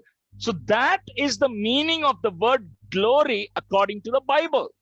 ಅದೇ ದೇವರ ವಾಕ್ಯಕ್ಕನುಸಾರವಾಗಿ ಮಹಿಮೆ ಎಂಬುದರ ಒಂದು ಅರ್ಥ. ಎಂಬುದರ ಅರ್ಥ. Now what do we mean by the glory of God? ಈಗ ದೇವರ ಮಹಿಮೆ ಎಂಬುದಾಗಿರುವಂತ ಅರ್ಥವೇನು? Okay, and again I would request brother to understand this and translate it. Let me first read it in English. It is who God is. It is the essence of his nature, the weight of his importance, the radiance of his splendor, the demonstration of his power, and the atmosphere of his presence. ಅದು ದೇವರು ತಾನೇ ಆಗಿದ್ದಾನೆ. ಅದು ದೇವರ ಆ ವ್ಯಕ್ತಿತ್ವದ ಸ್ವಭಾವದ ಸಾರಾಂಶವಾಗಿದೆ. ಅದು ದೇವರ ತೂಕದ ಪ್ರಾಮುಖ್ಯತೆ ಆಗಿದೆ. ದೇವರ ಹೊಳಪಿನ ಆ ಶ್ರೇಷ್ಠವಾದಂತಹ ಪ್ರಜ್ವಲಿಸುವಿಕೆ ಆಗಿದೆ. ಅದು ಆತನ ಶಕ್ತಿಯಲ್ಲಿ ಪ್ರದರ್ಶಿಸಲ್ಪಡುತ್ತದೆ ಮತ್ತು ಅದು ಪರಿಸರದ ಎಲ್ಲಾ ಕಡೆಯಲ್ಲಿ ಸಹ ಅಸ್ತಿತ್ವದಲ್ಲಿರುತ್ತದೆ. Brothers and sisters, throughout the Bible, this is how we see when God revealed his glory. ಪ್ರಿಯ ಸಹೋದರ ಸಹೋದರಿಯರೇ, ದೇವರು ತನ್ನ ಮಹಿಮೆಯನ್ನು ಪ್ರದರ್ಶಿಸುವಾಗ ಎಲ್ಲಾ ಕಡೆಯಲ್ಲಿ ಸಹ ನಾವು ಇದನ್ನೇ ನೋಡುವಂತದ್ದು. And let me now talk about what do we mean by glorifying. ನಾವೀಗ ಮಹಿಮೆ ಪಡಿಸುವಂತದ್ದು ಅಂದ್ರೆ ಏನೆಂಬುದಾಗಿ ಮಾತನಾಡೋಣ. It is to recognize the importance of somebody. ಇದು ಒಬ್ಬ ವ್ಯಕ್ತಿಯ ಅಥವಾ ಒಬ್ಬರ ಪ್ರಾಮುಖ್ಯತೆಯನ್ನ ಗುರುತಿಸುವಂತದ್ದು. When you realize the person who is before you, his importance, his power, his ability, his influence, and then you speak out, that is glorifying. ಒಬ್ಬ ವ್ಯಕ್ತಿ ನಿಮ್ಮ ಮುಂದೆ ಇದ್ದಾನೆ, ಅವನ ಒಂದು ಶ್ರೇಷ್ಠತೆ, ಅವನ ಒಂದು ಪ್ರಭಾವ, ಅವನ ಒಂದು ತಾಕತ್ತು, ಅವನ ಒಂದು ಅಸ್ತಿತ್ವ, ಇವೆಲ್ಲವೂ ಸಹ ನೀವು ಅರ್ಥ ಮಾಡಿಕೊಂಡು ಅವನ ಕುರಿತಾಗಿ ನೀವು ಮಾತನಾಡ್ತೀರಲ್ವಾ, ಅದೇ ಆ ವ್ಯಕ್ತಿಯನ್ನು ಮಹಿಮೆ ಪಡಿಸುವಂತ. Say for instance, I'll tell you, if I in this context I look at brother Junior and I hear his translation, then in front of everyone I can glorify Junior. How? I can say Junior is an excellent translator. ಒಂದು ವೇಳೆ ಉದಾಹರಣೆಗೋಸ್ಕರವಾಗಿ ನಾನು junior ನೋಡಿ ಅವರ ಒಂದು ಭಾಷಾಂತರವನ್ನ ಕೇಳಿ ಅವರನ್ನು ಮಹಿಮೆ ಪಡಿಸುವಂತದ್ದು ಹೇಗೆ ಎಂಬುದಾಗಿ ನೋಡುವಾಗ ಎಲ್ಲರ ಮುಂದೆ ಜೂನಿಯರ್ ಬಹಳ ಅದ್ಭುತವಾಗಿ ಬಹಳ ಉತ್ತಮವಾಗಿ ಭಾಷಾಂತರ ಮಾಡ್ತಾರೆ. So what did I do? What did Sam K. John do? Now he glorified Junior Jayaraj. ಈಗ ಸ್ಯಾಮ್ ಕೆ ಜಾನ್ ಅವರು ಏನ್ ಮಾಡಿದ್ರು ಅಂದ್ರೆ ಜೂನಿಯರ್ ಜಯರಾಜ್ ಅವರನ್ನ ಮಹಿಮೆ ಪಡಿಸಿದರು. Now when you look at somebody and when you say in front of everyone, brother, sister, you sang so well today, you have a beautiful voice, you are actually glorifying that person. ನೀವು ಒಬ್ಬ ವ್ಯಕ್ತಿಯನ್ನ ನೋಡಿ, ಸಹೋದರನೇ ಸಹೋದರಿಯೇ, ನೀವು ಈ ದಿನ ಬಹಳ ಅತ್ಯುತ್ತಮವಾದಾಗಿ ನೀವು ಹಾಡಿದಿರಿ, ನಿಮ್ಮ ಸ್ವರ ಬಹಳ ಚೆನ್ನಾಗಿದೆ ಎಂಬುದಾಗಿ ಅವರಿಗೆ ಹೇಳುವಾಗ ನೀವು ಅವರನ್ನು ಎಲ್ಲರ ಮುಂದೆ ಮಹಿಮೆ ಪಡಿಸಿದ್ದೀರಿ. Brothers and sisters, when we say we have to glorify God. The meaning is you understand who God is, you understand his work, you understand his beauty, you understand his presence, ability, and from the bottom of your heart, you glorify him. ನೀವು ದೇವರನ್ನು ಮಹಿಮೆ ಪಡಿಸುತ್ತೀರಿ ಎಂಬುದಾಗಿ ಹೇಳುವುದಾದ್ರೆ, ಸಹೋದರ ಸಹೋದರಿಯರೇ, ದೇವರ ಶ್ರೇಷ್ಠತೆಯನ್ನು ನೀವು ಅರ್ಥ ಮಾಡಿಕೊಳ್ಳುತ್ತೀರಿ, ದೇವರ ಪರಿಶುದ್ಧತೆಯನ್ನು ನೀವು ಅರ್ಥ ಮಾಡಿಕೊಳ್ಳುತ್ತೀರಿ, ದೇವರ ಸಾಮರ್ಥ್ಯವನ್ನು ನೀವು ಅರ್ಥ ಮಾಡಿಕೊಳ್ಳುತ್ತೀರಿ, ದೇವರ ಪರಿಶುದ್ಧತೆಯನ್ನು ನೀವು ನೀವು ನಿಮ್ಮ ಹೃದಯದ ಅಂತರಾಳದಿಂದ ಅರ್ಥ ಮಾಡಿಕೊಂಡು ಎಲ್ಲರ ಮುಂದೆ ಆತನನ್ನು ಹೊಗಳುವಂತದ್ದು, ಆತನನ್ನು ಮಹಿಮೆ ಪಡಿಸುವಂತಾಗಿದೆ. But shall I also want to say, lot of people also involved in flattery. ಇನ್ನು ಕೆಲವು ಸಾರಿ ನಾನು ಈ ವಿಷಯವನ್ನು ಸಹ ನಾನು ಹೇಳಲಿಕ್ಕೆ ಇಷ್ಟಪಡ್ತೇನೆ. ಕೆಲವು ಜನರು ಕೆಲವರನ್ನ ಮುಖಸ್ತುತಿ ಮಾಡುವಂತದ್ರಲ್ಲಿ ಒಳಗೊಂಡಿರ್ತಾರೆ.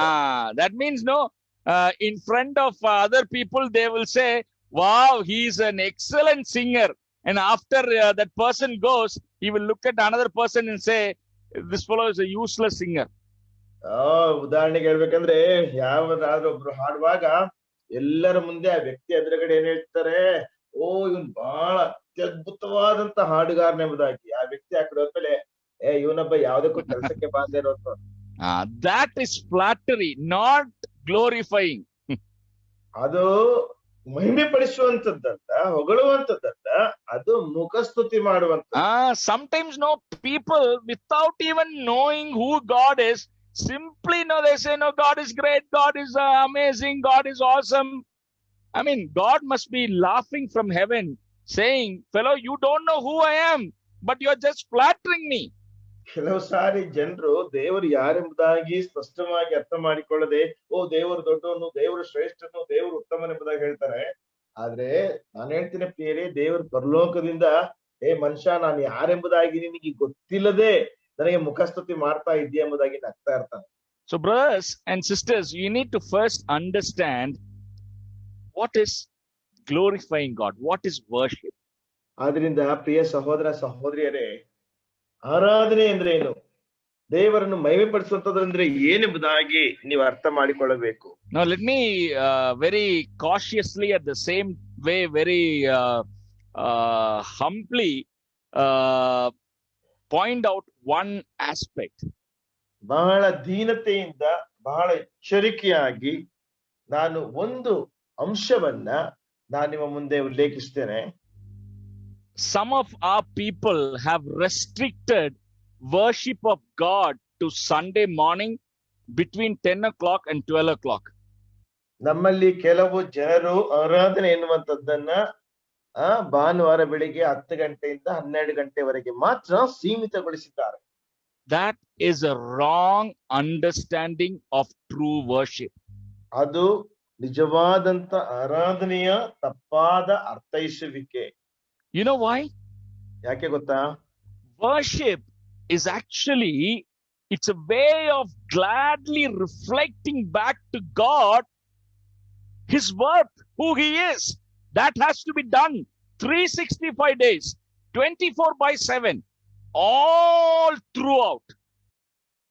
ಆರಾಧನೆ ಅಂದ್ರೆ 365 ದಿನ, ದಿನದ 24 ಗಂಟೆಗಳು ಯಾವಾಗಲೂ ಸಹ ಒಂದು ದೈವಿಕವಾಗಿ ದೇವರ ಒಂದು ಮಹಿಮೆಯನ್ನ ಆತನಿಗೆ ಸಮರ್ಪಿಸುವಂತದ್ದೇ ಆರಾಧನೆಯಾಗಿದೆ. What happens on a Sunday morning is corporate worship. We come together and proclaim the greatness of God. We remember what our Savior Jesus Christ did for us on the cross of Calvary. That is what happens on Sunday. ಭಾನುವಾರ ಬೆಳಿಗ್ಗೆ ಏನಾಗ್ತದೆ ಎಂಬುದಾಗಿ ನೋಡುವಾಗ ಅದು ಒಂದು ಗುಂಪಾಗಿ ಮಾಡುವಂತ ಒಂದು ಆರಾಧನೆಯಾಗಿದೆ. ನಮ್ಮ ಕರ್ತನು ನಮಗೋಸ್ಕರವಾಗಿ ಏನು ಮಾಡಿದ್ದಾನೆ, ನಮ್ಮ ಕರ್ತನು ನಮ್ಮ ಜೀವಿತದಲ್ಲಿ ಎಂತ ಉಪಕಾರವನ್ನು ಮಾಡಿದ್ದಾನೆ ಎಂಬುದಾಗಿ ಒಟ್ಟಾಗಿ ನಾವು ಆತನನ್ನು ಆರಾಧಿಸ್ತೇವೆ. But don't limit worship to what happens 2 hours in a week. ನೀವು ಆರಾಧನೆ ಎನ್ನುವಂತದ್ದನ್ನ ಭಾನುವಾರದಲ್ಲಿ ಕೇವಲ 2 ಗಂಟೆಗಳಿಗೋಸ್ಕರವಾಗಿ ಮಾತ್ರ ಸೀಮಿತ ಮಾಡಬೇಡ್ರಿ. Worship is you admire God throughout your life for what he is and what he keeps doing in the world. ದೇವರು ಯಾರಾಗಿದ್ದಾನೆ ಮತ್ತು ದೇವರು ಈ ಲೋಕದಲ್ಲಿ ಏನು ಮಾಡುತ್ತಾ ಇದ್ದಾನೆ ಎನ್ನುವಂಥದ್ದನ್ನ ನಿಮ್ಮ ಜೀವಿತದ ಮುಖಾಂತರವಾಗಿ ನಿಮ್ಮ ಜೀವಮಾನ ಕಾಲವೆಲ್ಲ ಆತನನ್ನು ದೃಷ್ಟಿಸುವಂತದ್ದಾಗಿದೆ. Sometimes, we can misunderstand this aspect of God's glory. ಕೆಲವು ಸಾರಿ ಈ ದೇವರ ಮಹಿಮೆಯ ಈ ಒಂದು ಅಂಶವನ್ನ ನಾವು ಅಪಾರ್ಥ ಮಾಡಿಕೊಳ್ಳುತ್ತೇವೆ. Sometimes, we may even think, why is God so jealous about his glory? ಕೆಲವು ಸಾರಿ ನಾವು ಆಲೋಚಿಸ್ತೇವೆ, ದೇವರು ಯಾಕೆ ಆತನ ಮಹಿಮೆಯ ಕುರಿತಾಗಿ ಅಷ್ಟೊಂದು ಅಪೇಕ್ಷಿಸುವಂತವನಾಗಿದ್ದಾನೆ? Why is he so possessed about his glory? ದೇವರು ತನ್ನ ಮಹಿಮೆ ಕುರಿತಾಗಿ ಯಾಕೆ ಅಷ್ಟೊಂದು ಸ್ಥಾನೀಯವಾಗಿದ್ದಾನೆ? In the Bible we read, God very clearly said to Israelites, you shall have no other gods apart from me. ಇಸ್ರಾಯೇಲ್ರಿಗೆ ದೇವರ ವಾಕ್ಯದಲ್ಲಿ ದೇವರು ಹೇಳುತ್ತಾನೆ, ನನ್ನ ಹೊರತು ನಿಮಗೆ ಬೇರೆ ಯಾವ ದೇವರುಗಳು ಸೇರಬಾರದು. Brothers and sisters, you know how the Bible portrays worship? When we worship God, true living God, not only he is delighted, but he is also lifting us to highest honor, that we are now becoming worthy of worship. ನನ್ನ ಪ್ರಿಯ ಸಹೋದರ ಸಹೋದರಿಯರೇ, ಆರಾಧನೆಯಲ್ಲಿ ಏನಾಗ್ತದೆ ಗೊತ್ತಾ? ಕೇವಲ ದೇವರು ಮಾತ್ರ ಮಹಿಮೆ ಹೊಂದುವಂತದ್ದಲ್ಲ, ನಮ್ಮನ್ನೂ ಸಹ ದೇವರು ಆತನನ್ನು ಆರಾಧಿಸುವಂತ ಆರಾಧಕರನ್ನಾಗಿ ಉನ್ನತವಾದಂತ ಸ್ಥಾನಕ್ಕೆ ಏರಿಸುವಂತವನಾಗಿದ್ದಾನೆ. If you look at Psalm 135, ನೀವು ಒಂದು ವೇಳೆ ಕೀರ್ತನೆ 135ನೇ ಕೀರ್ತನೆ ನೀವು ನೋಡುವುದಾದ್ರೆ, you know what the Bible says, especially verse 18, those who make them, here meaning idols, those who make idols become like them, so do all who trust in them. 18ನೇ ವಚನದಲ್ಲಿ ಇಲ್ಲಿ ಏನ್ ನಾವು ಓದ್ತೇವೆ ಅಂದ್ರೆ, ಅವುಗಳನ್ನು ಮಾಡುವವರು ಅಂದ್ರೆ ವಿಗ್ರಹಗಳನ್ನು ಮಾಡುವವರು, ಅವುಗಳಲ್ಲಿ ಭರವಸೆ ಇಡುವವರು ಅವುಗಳಂತೆಯೇ, they become just like the idols they make. ಅವರು ಮಾಡುವಂತಹ ವಿಗ್ರಹಗಳ ಹಾಗೆ ಆಗುತ್ತಾರೆ. But those who worship the true living God, now they become like him. ಆದ್ರೆ ಯಾರು ನಿಜವಾದಂತಹ ದೇವರನ್ನು ಆರಾಧಿಸುತ್ತಾರೋ ಅವರು ಆತನ ಹಾಗೆ ಆಗುತ್ತಾರೆ. So is that not a privilege that is bestowed upon each one of us? ನಮ್ಮ ಪ್ರತಿಯೊಬ್ಬರ ಮೇಲೆ ಹಾಕಲ್ಪಟ್ಟಂತ ಒಂದು ಶ್ರೇಷ್ಠವಾದಂತ ಅವಕಾಶ ಇದಾಗಿರುವುದಿಲ್ಲವೋ? So brothers, now I am trying to link what is the purpose of worship. ಈಗ ಆರಾಧನೆಯ ಒಂದು ಉದ್ದೇಶ ಏನೆಂಬುದಾಗಿ ನಾನು ನಿಮಗೆ ತೋರಿಸುತ್ತೇನೆ. Worship is the fuel and goal in missions. ಆರಾಧನೆ ಎನ್ನುವಂಥದ್ದು ನಿಯೋಗದಲ್ಲಿರುವಂತಹ ಒಂದು ಇಂಧನ ಮತ್ತು ಒಂದು ಗುರಿಯಾಗಿದೆ. So that means God is delighted when people worship him. ದೇವರನ್ನು ಜನರು ಆರಾಧಿಸುವಾಗ ದೇವರು ಆನಂದಿಸುವಂತವನಾಗಿದ್ದಾನೆ. In the process, those who worship him also become honored. ಆತನನ್ನು ಆರಾಧಿಸುವಾಗ ಆ ಒಂದು ಪ್ರಕ್ರಿಯೆಯಲ್ಲಿ ಆತನನ್ನು ಆರಾಧಿಸುವಂತವರು ಸಹ ಗೌರವಿಸಲ್ಪಡುತ್ತಾರೆ. So that's exactly what God wants to do here in the world. ಅದನ್ನೇ ಖಂಡಿತವಾಗಿ ಅದನ್ನೇ ಸರಿಯಾಗಿ ದೇವರು ಈ ಲೋಕದಲ್ಲಿ ಮಾಡಬೇಕೆಂಬುದಾಗಿದ್ದಾನೆ. He wants everyone to understand who he is. ಆತನು ಯಾರೆಂಬುದಾಗಿ ಪ್ರತಿಯೊಬ್ಬರು ಸಹ ಅರ್ಥ ಮಾಡಿಕೊಳ್ಳಬೇಕೆಂಬುದಾಗಿ ಆತನು ಇಷ್ಟಪಡುತ್ತಾನೆ. So that they may worship him. ಅದರ ಮುಖಾಂತರವಾಗಿ ಅವರು ಆತನನ್ನು ಆರಾಧಿಸುವಂತೆ. By worshiping him, they become honored. ಆತನನ್ನು ಆರಾಧಿಸುವುದರಿಂದ ಅವರು ಗೌರವಿಸಲ್ಪಡುತ್ತಾರೆ. Brothers, it will be surprising, I tell you. It will be like an eye opener. The whole ಸಹೋದರ, ಖಂಡಿತವಾಗಿ ಅದು ನಮಗೆ ಬಹಳ ಆಶ್ಚರ್ಯವನ್ನುಂಟು ಮಾಡ್ತದೆ. ಅದು ನಮ್ಮ ಕಣ್ಣನ್ನು ತೆರೆಸುವಂತದ್ದಾಗಿದೆ. That whatever God did right from the time of creation, it was all for one purpose: manifest his glory. ಆತನ ಸೃಷ್ಟಿಯಿಂದ ಪ್ರಾರಂಭಗೊಂಡು ದೇವರು ಏನೆಲ್ಲ ಮಾಡಿದ್ದಾನೋ ಅದೆಲ್ಲ ಮಾಡಿದ್ದಕ್ಕೆ ಒಂದು ಉದ್ದೇಶವಿದೆ. ಆತನ ಮಹಿಮೆಯನ್ನ ತೋರ್ಪಡಿಸೋದಕ್ಕೋಸ್ಕರವಾಗಿ, ಪ್ರದರ್ಶಿಸೋದಕ್ಕೋಸ್ಕರವಾಗಿ. What is the whole story of the Bible? ಸತ್ಯವೇದದ ಇಡೀ ಒಂದು ಕಥೆ ಏನಾಗಿದೆ? Don't think that Bible has plenty of stories. Yes, Bible has plenty of stories, but all these stories are part of a big story. ಈ ಸತ್ಯವೇದದಲ್ಲಿ ಅನೇಕ ಕಥೆಗಳಿದೆ ಎಂಬುದಾಗಿ ಮಾತ್ರ ನೀವು ಅಂದ್ಕೊಳ್ಬೇಡ್ರಿ. ಖಂಡಿತವಾಗಿ ಸತ್ಯವೇದದಲ್ಲಿ ಅನೇಕ ಕಥೆಗಳಿವೆ. ಆ ಕಥೆಗಳು ಮಾತ್ರವೇ ಇದೊಂದು ಭಾಗವಲ್ಲ. Now, why did God create the world? ಯಾತಕ್ಕೋಸ್ಕರವಾಗಿ ದೇವರು ಲೋಕವನ್ನು ಸೃಷ್ಟಿ ಮಾಡಿದನು? Why did God create human beings? ಯಾತಕ್ಕೋಸ್ಕರವಾಗಿ ದೇವರು ಮನುಷ್ಯನನ್ನು ಸೃಷ್ಟಿ ಮಾಡಿದನು? You know what the Bible says? ಸತ್ಯವೇದ ಏನ್ ಹೇಳ್ತದೆ ಗೊತ್ತಾ? Isaiah 43, ಯೆಶಾಯನ ಗ್ರಂಥ 53ನೇ ಅಧ್ಯಾಯ 6 and 7. 6 ಮತ್ತು 7ನೇ ವಚನ. Let's look at verse 7. ನಾವು 7ನೇ ವಚನವನ್ನು ನಾವು ಓದಿಕೊಳ್ಳೋಣ. Everyone who is called by my name, whom I created for my glory. ಓ, ನನ್ನ ಹೆಸರುಗೊಂಡಂತ ಪ್ರತಿಯೊಬ್ಬರನ್ನೂ ಸಹ ನನ್ನ ಮಹಿಮೆಗೋಸ್ಕರವಾಗಿಯೇ ನಾನು ಸೃಷ್ಟಿಸಿದ್ದೇನೆ. So brothers and sisters, why did God create Adam and Eve? ನನ್ನ ಪ್ರಿಯ ಸಹೋದರ ಸಹೋದರಿಯರೇ, ದೇವರು ಆದಾಮ ಹವ್ವರನ್ನು ಯಾತಕ್ಕೋಸ್ಕರವಾಗಿ ಸೃಷ್ಟಿ ಮಾಡಿದನು? To manifest his glory. ಆತನ ಮಹಿಮೆಯನ್ನು ಪ್ರದರ್ಶಿಸುವುದಕ್ಕೋಸ್ಕರವಾಗಿ. So that was God's plan in creating human beings. ಮನುಷ್ಯರನ್ನು ಸೃಷ್ಟಿ ಮಾಡುವುದರಲ್ಲಿ ಅದು ದೇವರ ಒಂದು ಯೋಜನೆ ಆಗಿತ್ತು. But what happened during the fall? ಆದ್ರೆ ಬೀಳುವಿಕೆಯಲ್ಲಿ ಏನಾಯ್ತು? Romans chapter 3 verse 23 says, for all have fallen short of God's glory. ರೋಮ 3:23 ನಾವು ನೋಡ್ತೇವೆ, ಎಲ್ಲಾ ಮನುಷ್ಯರು ಪಾಪ ಮಾಡಿ ದೇವರ ಮಹಿಮೆಯಿಂದ ಬಿದ್ದು ಹೋದರು. So now I want you to follow the logic here. ಇಲ್ಲಿರುವಂತ ಒಂದು ತರ್ಕವನ್ನ ನೀವು ಅನುಸರಿಸಬೇಕೆಂಬುದಾಗಿ ಅಥವಾ ಅರ್ಥ ಮಾಡಿಕೊಳ್ಳಬೇಕೆಂಬುದಾಗಿ ಇಷ್ಟಪಡ್ತೇನೆ. God created mankind for his glory. ದೇವರು ಮನುಷ್ಯರನ್ನು ತನ್ನ ಮಹಿಮೆಗೋಸ್ಕರವಾಗಿ ಸೃಷ್ಟಿಸಿದನು. But because of sin, they lost it. ಆದ್ರೆ ಪಾಪದ ನಿಮಿತ್ತವಾಗಿ ಅವರು ಅದನ್ನು ಕಳೆದುಕೊಂಡರು. They were not able to glorify God. ಅವರು ದೇವರನ್ನು ಮಹಿಮೆ ಪಡಿಸಲಿಕ್ಕೆ ಅವರಿಗೆ ಸಾಧ್ಯವಾಗಲಿಲ್ಲ. Now God took one person, Abraham, and through him he created a generation who will understand his glory. ಈಗ ದೇವರು ಒಬ್ಬ ವ್ಯಕ್ತಿ, ಅಬ್ರಹಾಮನೆಂಬಂತ ವ್ಯಕ್ತಿಯನ್ನು ಆರಿಸಿಕೊಂಡು ಆ ವ್ಯಕ್ತಿಯ ಮುಖಾಂತರವಾಗಿ ತಲೆಮಾರುಗಳಿಗೆ ಆತನ ಮಹಿಮೆ ಏನೆಂಬುದಾಗಿ ಅರ್ಥ ಮಾಡಿಕೊಳ್ಳುವಂತೆ ಮಾಡಿದನು. Look at Isaiah chapter 49 verse 3. ಯೆಶಾಯನ ಗ್ರಂಥ 49ನೇ ಅಧ್ಯಾಯ 3ನೇ ವಚನ ನೋಡ್ರಿ. And he said to me, you are my servant, O Israel, in whom I will be glorified. ಆತನು ನನಗೆ, ನೀನು ನನ್ನ ಸೇವಕನು, ನಾನು ಪ್ರಭಾವ ಹೊಂದಬೇಕಾದ ಇಸ್ರಾಯೇಲು ಆಗಿದ್ದೀಯೆಂದು ಹೇಳಿದನು. See, now God even choosing Israel was to show forth his glory.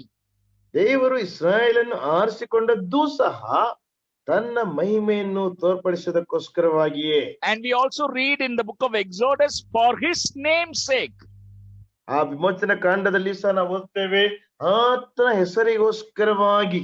A people for my name's sake. ಆ ಜನರು ನನ್ನ ಹೆಸರಿಗೋಸ್ಕರವಾಗಿ. And then, brothers and sisters, we look at the storyline of the Bible. We read about Israelites in bondage in Egypt. ಈ ಒಂದು ವಿಷಯವನ್ನು ನೀವು ನೋಡುವಾಗ, ಆ ಇಸ್ರಾಯೇಲರು ಐಗುಪ್ತದಲ್ಲಿ ದಾಸತ್ವದಲ್ಲಿದ್ದಾಗ what God did among them when he delivered them was actually a manifestation of his glory. ಓ, ದೇವರು ಅವರನ್ನು ವಿಮೋಚನೆಗೊಳಿಸಿದಾಗ, ಬಿಡುಗಡೆಗೊಳಿಸಿದಾಗ ಆತನು ಏನ್ ಮಾಡಿದನಂದ್ರೆ ಆತನ ಮಹಿಮೆಯನ್ನು ಪ್ರದರ್ಶಿಸಿದನು. See, this is where I am saying you have to have a broader look when you read the Bible. ಆದ್ದರಿಂದ ಅದಕ್ಕೋಸ್ಕರವಾಗಿ ನಾನು ಹೇಳ್ತಾ ಬಂದೆ, ನೀವು ಸತ್ಯವೇದವನ್ನು ಓದುವಾಗ ನಿಮಗೆ ಒಂದು ವಿಶಾಲವಾದಂತ ಒಂದು ದೃಷ್ಟಿ ಇರಬೇಕು. God delivered his people from bondage not just to free them and give a good life. in the process, he will be glorified. ಓ ದೇವರು ಇಸ್ರಾಯೇಲರನ್ನು ಅಥವಾ ತನ್ನ ಜನರನ್ನು ವಿಮೋಚನೆಗೊಳಿಸಿದಂತದ್ದು ಅವರಿಗೆ ಒಂದು ಸ್ವಾತಂತ್ರ್ಯವಾದಂತಹ ಜೀವಿತವನ್ನು ಕೊಡಬೇಕೆಂಬುದಾಗಿ ಮಾತ್ರವೇ ಅಲ್ಲ, ಆ ಒಂದು ಪ್ರಕ್ರಿಯೆಯಲ್ಲಿ ಆತನು ಮಹಿಮೆ ಹೊಂದಬೇಕೆಂಬುದಾಗಿ. Brothers and sisters, if you look at the passages in Exodus chapter 12 verse 12, ಪ್ರಿಯ ಸಹೋದರ ಸಹೋದರಿಯರೇ, ವಿಮೋಚನ ಕಾಂಡ 12ನೇ ಅಧ್ಯಾಯದ 12ನೇ ವಚನದಲ್ಲಿರುವಂತಹ ಆ ಒಂದು ಪ್ರಕ್ರಿಯೆಯನ್ನು ನೀವು ಓದುವುದಾದ್ರೆ, for I will pass through the land of Egypt on that night and will strike all the firstborn in the land of Egypt, both man and beast, and against all the gods of Egypt I will execute judgment. I am the Lord. ಆ ರಾತ್ರಿ ನಾನು ಐಗುಪ್ತ ದೇಶದ ನಡುವೆ ಹಾದು ಹೋಗಿ ಮನುಷ್ಯರಲ್ಲಾಗಲಿ ಪಶುಗಳಲ್ಲಾಗಲಿ ಚೊಚ್ಚಲಾಗಿರುವುದನ್ನೆಲ್ಲಾ ಸಂಹರಿಸುವೆನು. ಐಗುಪ್ತ ದೇಶದ ಸಮಸ್ತ ದೇವತೆಗಳಿಗೂ ಶಿಕ್ಷೆ ಮಾಡುವೆನು. ನಾನು ಯೆಹೋವನು. So what God did among his people was to show to Egyptians and also to Israelites that there is no God like this God. ದೇವರು ಈ ವಿಷಯಗಳನ್ನು ಮಾಡಿದಂತಹ ಸಮಯದಲ್ಲಿ ದೇವರು ಐಗುಪ್ತರಿಗೂ ಮತ್ತು ತನ್ನ ಜನರಂತ ಇಸ್ರಾಯೇಲರಿಗೂ ಸಹ ಆತನಲ್ಲದೆ ಬೇರೆ ದೇವರುಗಳಿಲ್ಲ ಎಂಬುದಾಗಿ ತೋರ್ಪಡಿಸೋದಕ್ಕೋಸ್ಕರವಾಗಿ ಮಾಡಿದನು. Look at Exodus chapter 15 verse 11. ವಿಮೋಚನ ಕಾಂಡ 15ನೇ ಅಧ್ಯಾಯ 11ನೇ ವಚನವನ್ನು ನೋಡ್ರಿ. Who is like you, O Lord, among the gods? Who is like you, glorious in holiness, fearful in praises, doing wonders? ಯೆಹೋವನೇ, ದೇವರುಗಳಲ್ಲಿ ನಿನ್ನ ಸಮಾನನು ಯಾವನು? ಪರಿಶುದ್ಧತ್ವದಿಂದ ಸರ್ವೋತ್ತಮನು, ಪ್ರಖ್ಯಾತ ಕೃತ್ಯಗಳನ್ನು ಮಾಡಿರುವುದರಿಂದ ಭಯಂಕರನು, ಅದ್ಭುತಗಳನ್ನು ನಡೆಸುವವನು ಆಗಿರುವ ನಿನಗೆ ಸಮಾನನೇ ಇಲ್ಲಿ. So brothers and sisters, are you able to see what God is doing?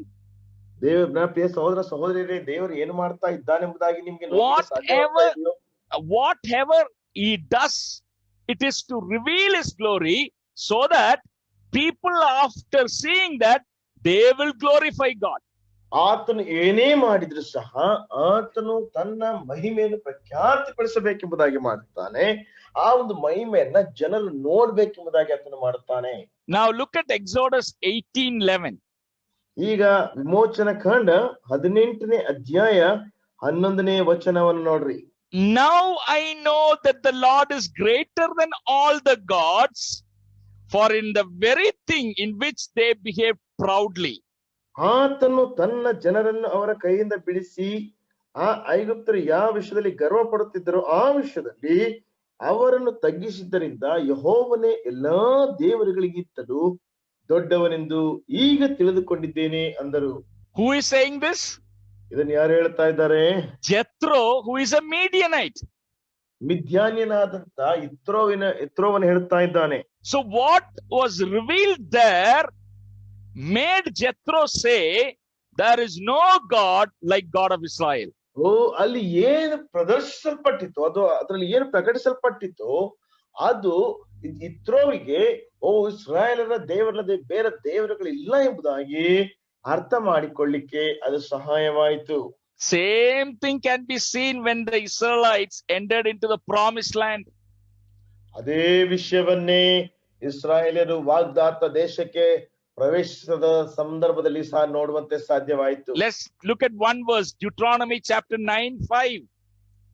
ಒಂದು ವಚನವನ್ನ ನಾವು ನೋಡಿಕೊಳ್ಳೋಣ. ಧರ್ಮೋಪದೇಶ ಕಾಂಡ 9ನೇ ಅಧ್ಯಾಯ 5ನೇ ವಚನ. Can you read it, brother? Yes, brother. 9ನೇ ಅಧ್ಯಾಯ 5ನೇ ವಚನ. ನೀವು ಅವರ ದೇಶಕ್ಕೆ ಬಂದು ಅದನ್ನು ಸ್ವಾಧೀನ ಮಾಡಿಕೊಳ್ಳುವುದಕ್ಕೆ ನಿಮ್ಮ ಪುಣ್ಯವೇ ಆಗಲಿ ನಿಮ್ಮ ಸುಸ್ವಭಾವವೇ ಆಗಲಿ ಕಾರಣವಲ್ಲ. ಆ ಜನಾಂಗಗಳ ದುರ್ನಡತೆಯ ದೆಸೆಯಿಂದಲೂ ನಿಮ್ಮ ದೇವರಾದ ಯೆಹೋವನು ನಿಮ್ಮ ಪಿತೃಗಳಾದ ಅಬ್ರಹಾಂ, ಇಸಾಕ್, ಯಾಕೋಬರಿಗೆ ಪ್ರಮಾಣ ಪೂರ್ವಕವಾಗಿ ಮಾಡಿದ ವಾಗ್ದಾನವನ್ನು ನೆರವೇರಿಸಬೇಕೆಂದರಿಂದಲೂ ಅವರನ್ನು ನಿಮ್ಮ ಎದುರಿನಿಂದ ಹೊರಡಿಸಿ ಬಿಡುತ್ತಾನೆ. So if you look at all that the Lord did in the conquest time, driving out other nations and helping the Israelites settle them, it was to show who he was. ಆ ಒಂದು ಪ್ರದೇಶವನ್ನು ಸ್ವಾಧೀನಪಡಿಸಿಕೊಂಡು ಇತರ ಜನರನ್ನ ಅಲ್ಲಿಂದ ಓಡಿಸುವಂತಹ ಸಮಯದಲ್ಲಿ ದೇವರು ತನ್ನ ಒಂದು ಪ್ರಖ್ಯಾತಿಯನ್ನ ಅಲ್ಲಿ ಪ್ರಖ್ಯಾತಿ ಪಡಿಸ್ತಾ ಇದ್ದಾನೆ. We don't have much time to look at all those verses. If you if you look at the entire history in the Old Testament, you can very clearly say whatever the Lord did among his people was to reveal him to his people and also to the rest of the world. ಆ ಎಲ್ಲಾ ವಚನಗಳನ್ನು ಓದ್ಲಿಕ್ಕೆ ನಮಗೆ ಸಮಯವಿಲ್ಲ. ಇಲ್ಲಿ ಕರ್ತನು ತನ್ನ ಜನರಿಗೆ ಏನೆಲ್ಲ ಮಾಡಿದನು, ಅದನ್ನು ಮಾಡಿದಾಗ ತನ್ನನ್ನು ತಾನು ತನ್ನ ಜನರಿಗೂ ಮತ್ತೆ ಲೋಕದಲ್ಲಿರುವಂತ ಇತರಿಗೂ ಪ್ರಖ್ಯಾತಿ ಪಡಿಸಿಕೊಳ್ಳೋದಕ್ಕೋಸ್ಕರವಾಗಿ ಆತನು ಮಾಡಿದನು. Now 1 Kings chapter 8 verse 19. ಈಗ 1 ಅರಸು 8ನೇ ಅಧ್ಯಾಯ 19ನೇ ವಚನವನ್ನ ನಾವು ಓದಿಕೊಳ್ಳೋಣ. 1 ಅರಸುಗಳು 8ನೇ ಅಧ್ಯಾಯ 19ನೇ ವಚನ. Yes brother, can you read it? Okay. ಆದರೂ ನೀನು ಅದನ್ನು ಕಟ್ಟಬಾರದು, ನಿನ್ನಿಂದ ಹುಟ್ಟುವ ಮಗನು ನನ್ನ ಹೆಸರಿಗಾಗಿ ಒಂದು ಆಲಯವನ್ನು ಕಟ್ಟಬೇಕು ಎಂದು ಹೇಳಿದನು. Brother, are you reading verse 19? 19, yes brother. Sorry, 19, right? Yes brother, 19. Okay. Can you also read verse? This is like temple for my name. That's what we read there. Yes brother, same. Okay. Read also verse 43, brother. 43ನೇ ವಚನವನ್ನು ಸಹ ನಾವು ಓದಿಕೊಳ್ಳೋಣ. 8ನೇ ಅಧ್ಯಾಯ 43ನೇ ವಚನ. ನಿನ್ನ ನಿವಾಸವಾಗಿರುವ ಪರಲೋಕದಿಂದ ಅವನ ಪ್ರಾರ್ಥನೆಯನ್ನು ಕೇಳಿ ಅವನು ಬೇಡಿಕೊಂಡದ್ದನ್ನು ಅನುಗ್ರಹಿಸು.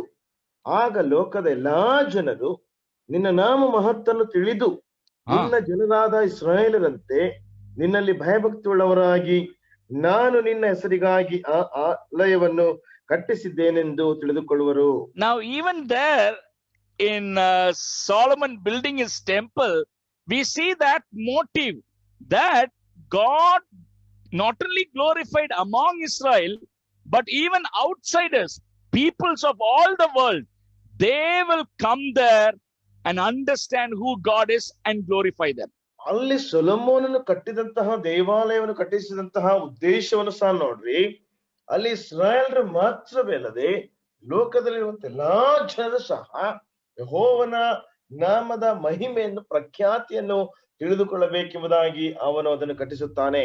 Brothers and sisters, the same theme is continuing even in the New Testament. ಅದೇ ಪ್ರಸ್ತಾಪವೇ ಹೊಸ ಒಡಂಬಡಿಕೆಯಲ್ಲಿಯೂ ಸಹ ಮುಂದುವರಿಯುತ್ತಾ ಇದೆ. Whatever Jesus did was to glorify Father. ಯೇಸು ಕ್ರಿಸ್ತನು ಏನೇನು ಮಾಡಿದನು ಅದು ತಂದೆಯನ್ನು ಮಹಿಮೆ ಪಡಿಸುವುದಕ್ಕೋಸ್ಕರವಾಗಿ. We see that very clearly in his ministry. ನಾವು ಆತನ ಸೇವೆಯಲ್ಲಿ ಬಹಳ ಸ್ಪಷ್ಟವಾಗಿ ಅದನ್ನು ನೋಡುತ್ತೇವೆ. And if you look at the prayer that he taught his disciples, ಆತನು ತನ್ನ ಶಿಷ್ಯರಿಗೆ ಕಲಿಸಿದಂತ ಪ್ರಾರ್ಥನೆಯನ್ನು ನಾವು ನೋಡುವಾಗ, hallowed be thy name, ನಿನ್ನ ನಾಮವು ಪರಿಶುದ್ಧವೆಂದು ಎಣಿಸಲ್ಪಡಲಿ. Right? And then now we also see that he wanted to sanctify, meaning he wanted to proclaim the name all over the world. ಮತ್ತು ಆತನ ಹೆಸರನ್ನ ಇಡೀ ಲೋಕದಲ್ಲೆಲ್ಲ ಪ್ರಖ್ಯಾತಿಗೊಳಿಸಬೇಕೆಂಬುದಾಗಿ, ಪ್ರಸಿದ್ಧಿಗೊಳಿಸಬೇಕೆಂಬುದಾಗಿ. Romans chapter 15 verse 20. ರೋಮಪುರದವರಿಗೆ ಬರೆದ ಪತ್ರಿಕೆ 15ನೇ ಅಧ್ಯಾಯ 20ನೇ ವಚನ. Can you read that, brother? Yes brother. ರೋಮಪುರದವರಿಗೆ ಬರೆದ ಪತ್ರಿಕೆ 15ನೇ ಅಧ್ಯಾಯದ 20ನೇ ವಚನ. ಮತ್ತೊಬ್ಬರು ಹಾಕಿದ ಸ್ತಿವಾರದ ಮೇಲೆ ಕಟ್ಟಬಾರದೆಂದು ಮನಸ್ಸಿನಲ್ಲಿ ನೆನೆಸಿ ಇತರರು ಕ್ರಿಸ್ತನ ಹೆಸರನ್ನು ತಿಳಿಸಿದ ಕಡೆಯಲ್ಲಿ ಸುವಾರ್ತೆಯನ್ನು ಪ್ರಕಟಿಸುವುದಿಲ್ಲವೆಂಬುದಾಗಿ ನಿಷ್ಕರ್ಷೆ ಮಾಡಿಕೊಂಡೆನು. So what was Paul's ambition? ಇಲ್ಲಿ ಪೌಲನ ಒಂದು ಆಸಕ್ತಿ ಏನು? To preach where Christ's name has not been preached. ಎಲ್ಲಿ ಕ್ರಿಸ್ತನ ಹೆಸರು ಸಾರಲ್ಪಡಲಿಲ್ಲವೋ ಅಲ್ಲಿ ಸಾರುವಂತದ್ದೇ ಆಗಿದೆ. Why does he want to preach Christ's name? ಯಾತಕ್ಕೋಸ್ಕರವಾಗಿ ಆತ್ಮನು ಕ್ರಿಸ್ತನ ಹೆಸರನ್ನ ಪ್ರಸಂಗಿಸಬೇಕು ಅಥವಾ ಸಾರಬೇಕು? That is the name above all names. ಅದು ಎಲ್ಲಾ ಹೆಸರುಗಳಿಗಿಂತಲೂ ಸಹ ಉನ್ನತವಾದಂತ ಹೆಸರಾಗಿದೆ. People should know that name. ಜನರು ಆ ಹೆಸರನ್ನ ತಿಳಿದುಕೊಳ್ಳಬೇಕು. Only if they know that name, they will be able to understand who this God is, and they will be able to glorify this God. ಆ ಹೆಸರನ್ನು ಅವರು ಅರ್ಥ ಮಾಡಿಕೊಂಡಾಗ ಮಾತ್ರವೇ ಈ ದೇವರು ಯಾರೆಂಬುದಾಗಿ ಅವ್ರನ್ನ ಅರ್ಥ ಮಾಡಿಕೊಳ್ಳುತ್ತಾರೆ.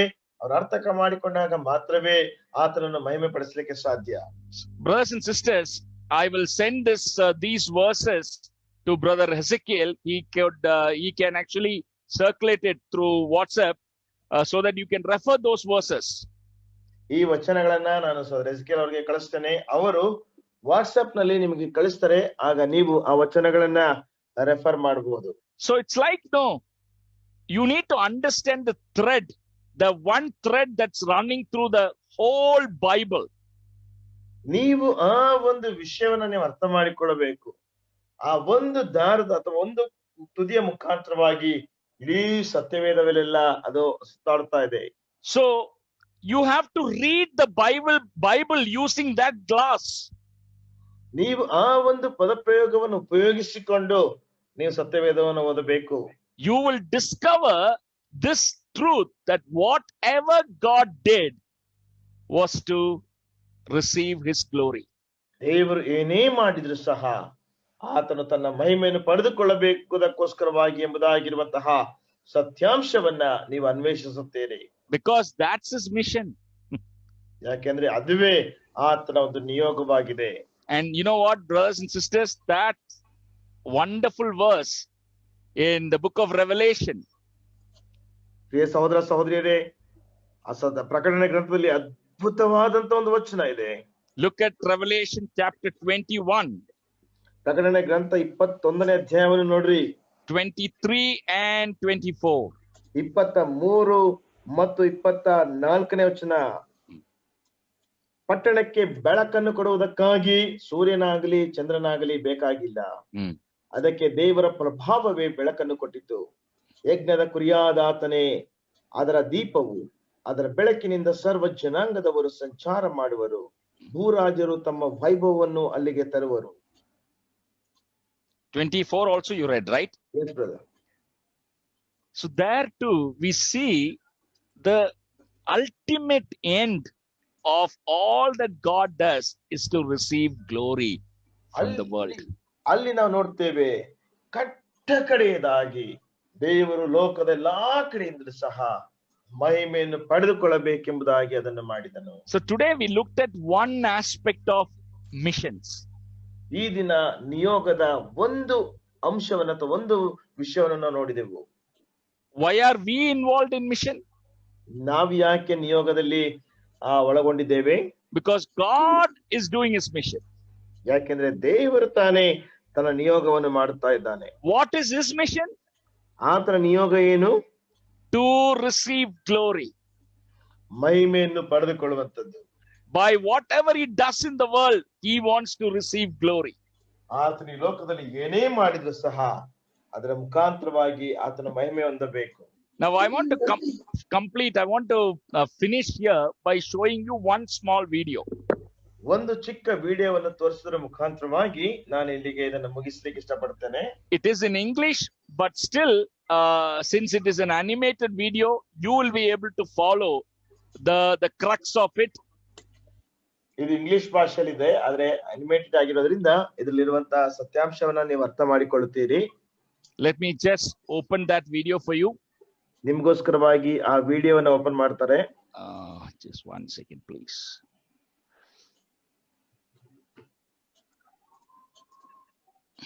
Give me a second. Yeah. There we are. Right.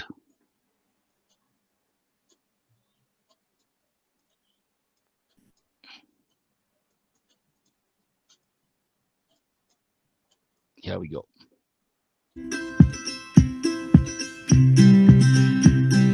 The Bible is an incredible text made up of 66 different books, written by more than 40 authors over a span of 1,000 years. It is not just a compilation of a bunch of different stories, or a self-help manual, or even a devotional book. It is one cohesive story from Genesis to Revelation, the story of God's glory. Let's take a look at His story. In the beginning, God created everything for Himself and His glory. At the pinnacle of that creation, he made man so that God could share himself with others. We were told to be fruitful and multiply and fill the earth with the glory of God. But man decided that God couldn't be trusted, that he was holding something back from us. We decided to live for ourselves instead of for God, and this filled the earth with sin and selfishness.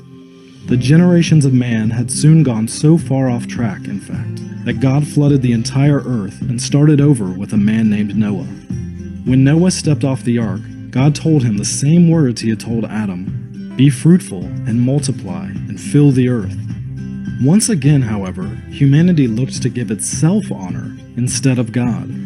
Because they all shared the same language, it was easy to communicate and cooperate, so they made a plan. At a place called Babel, they would build a tower up to the heavens, and in doing so make a name for themselves.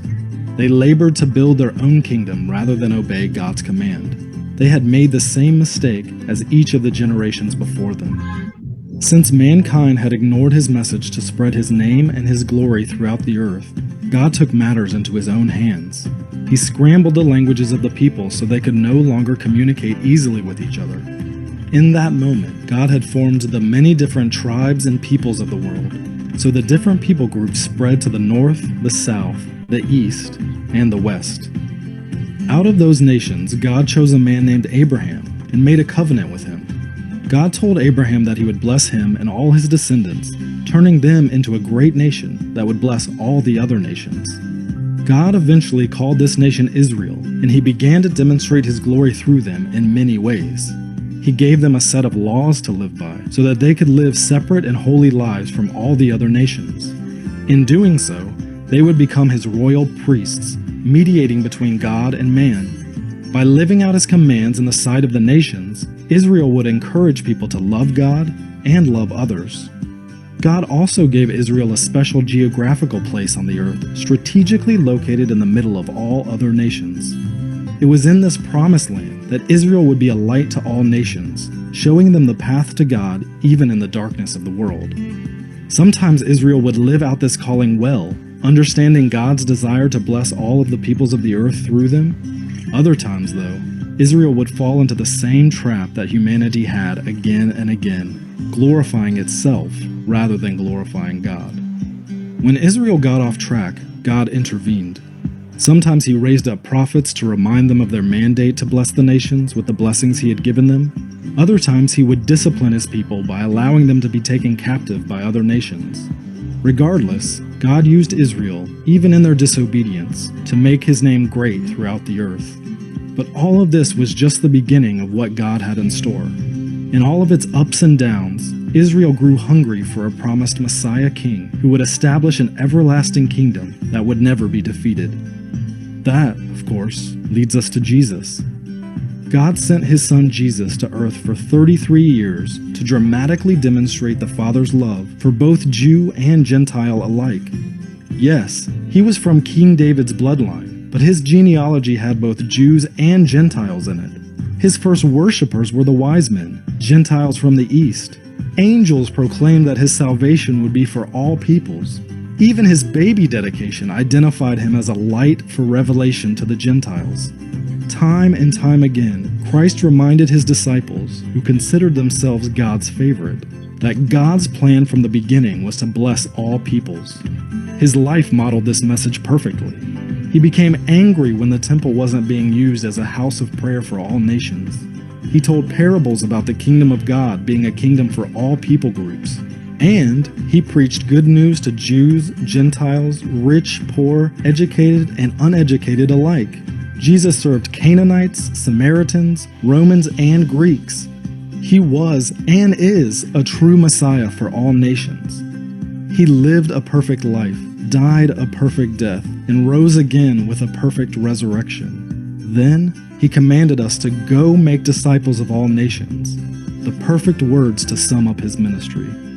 He told us that this gospel of the kingdom must be proclaimed in all the world as a testimony to all of the ethnic groups, and then the end would come. We saw the beginnings of this when the Holy Spirit filled the disciples at Pentecost and told the wonders of God in all the different languages of the world. We saw it continued when Christ called Paul and other apostles to preach the gospel to the Gentiles. It continues even now. We are waiting for the end that we see in Revelation, when the Lamb of God, Jesus, has purchased with his blood people from every nation. Those people will form a multitude that no one can count, from every tribe, tongue, and people group, worshiping and saying, "Salvation belongs to our God who sits on the throne and to the Lamb." That's the story of the Bible, a single cohesive story from cover to cover. God's story, the story of his glory among all the nations. But it can't come to fruition until all nations have heard. He invites you into that story. So, brothers and sisters, I hope you understand missions and evangelism is not just taking people to heaven. There is the ultimate end of all that we do in missions and evangelism is to see that God gets his glory. ಸಹೋದರ ಸಹೋದರಿಯರೇ, ನಿಯೋಗ ಅಥವಾ ಸುವಾರ್ತಿಕತ್ವ ಎನ್ನುವಂಥದ್ದು ಜನರನ್ನು ಕೇವಲ ಪರಲೋಕಕ್ಕೆ ಕೊಂಡೊಯ್ಯುವಂಥದ್ದು ಮಾತ್ರವೇ ಅಲ್ಲ, ಇದೆಲ್ಲದರ ಮುಖಾಂತರವಾಗಿ ದೇವರಿಗೆ ಮಹಿಮೆ ಸಲ್ಲಬೇಕೆಂಬುದೇ ಆಗಿದೆ. So before we understand about evangelism, talking about Christ to people and drug distribution or whatever we do, we need to first get the big picture. ನಾವು ಏನೇ ಮಾಡುವುದಕ್ಕಿಂತಲೂ ಸಹ ಸುವಾರ್ತೆ ಸಾರುವಂತದ್ದು, ಕರಪತ್ರ ಹಂಚುವಂತದ್ದು, ಜನರೊಟ್ಟಿಗೆ ಸುವಾರ್ತೆ ಸಾರುವಂತದ್ದು, ಎಲ್ಲಾ ವಿಷಯಗಳಿಗಿಂತ ಮುಂಚಿತವಾಗಿ ಈ ಒಂದು ಚಿತ್ರಣ ನಮ್ಮ ಮನಸ್ಸಿನಲ್ಲಿರಬೇಕು. Tomorrow, Brother Shiju will be handling a session on personal evangelism.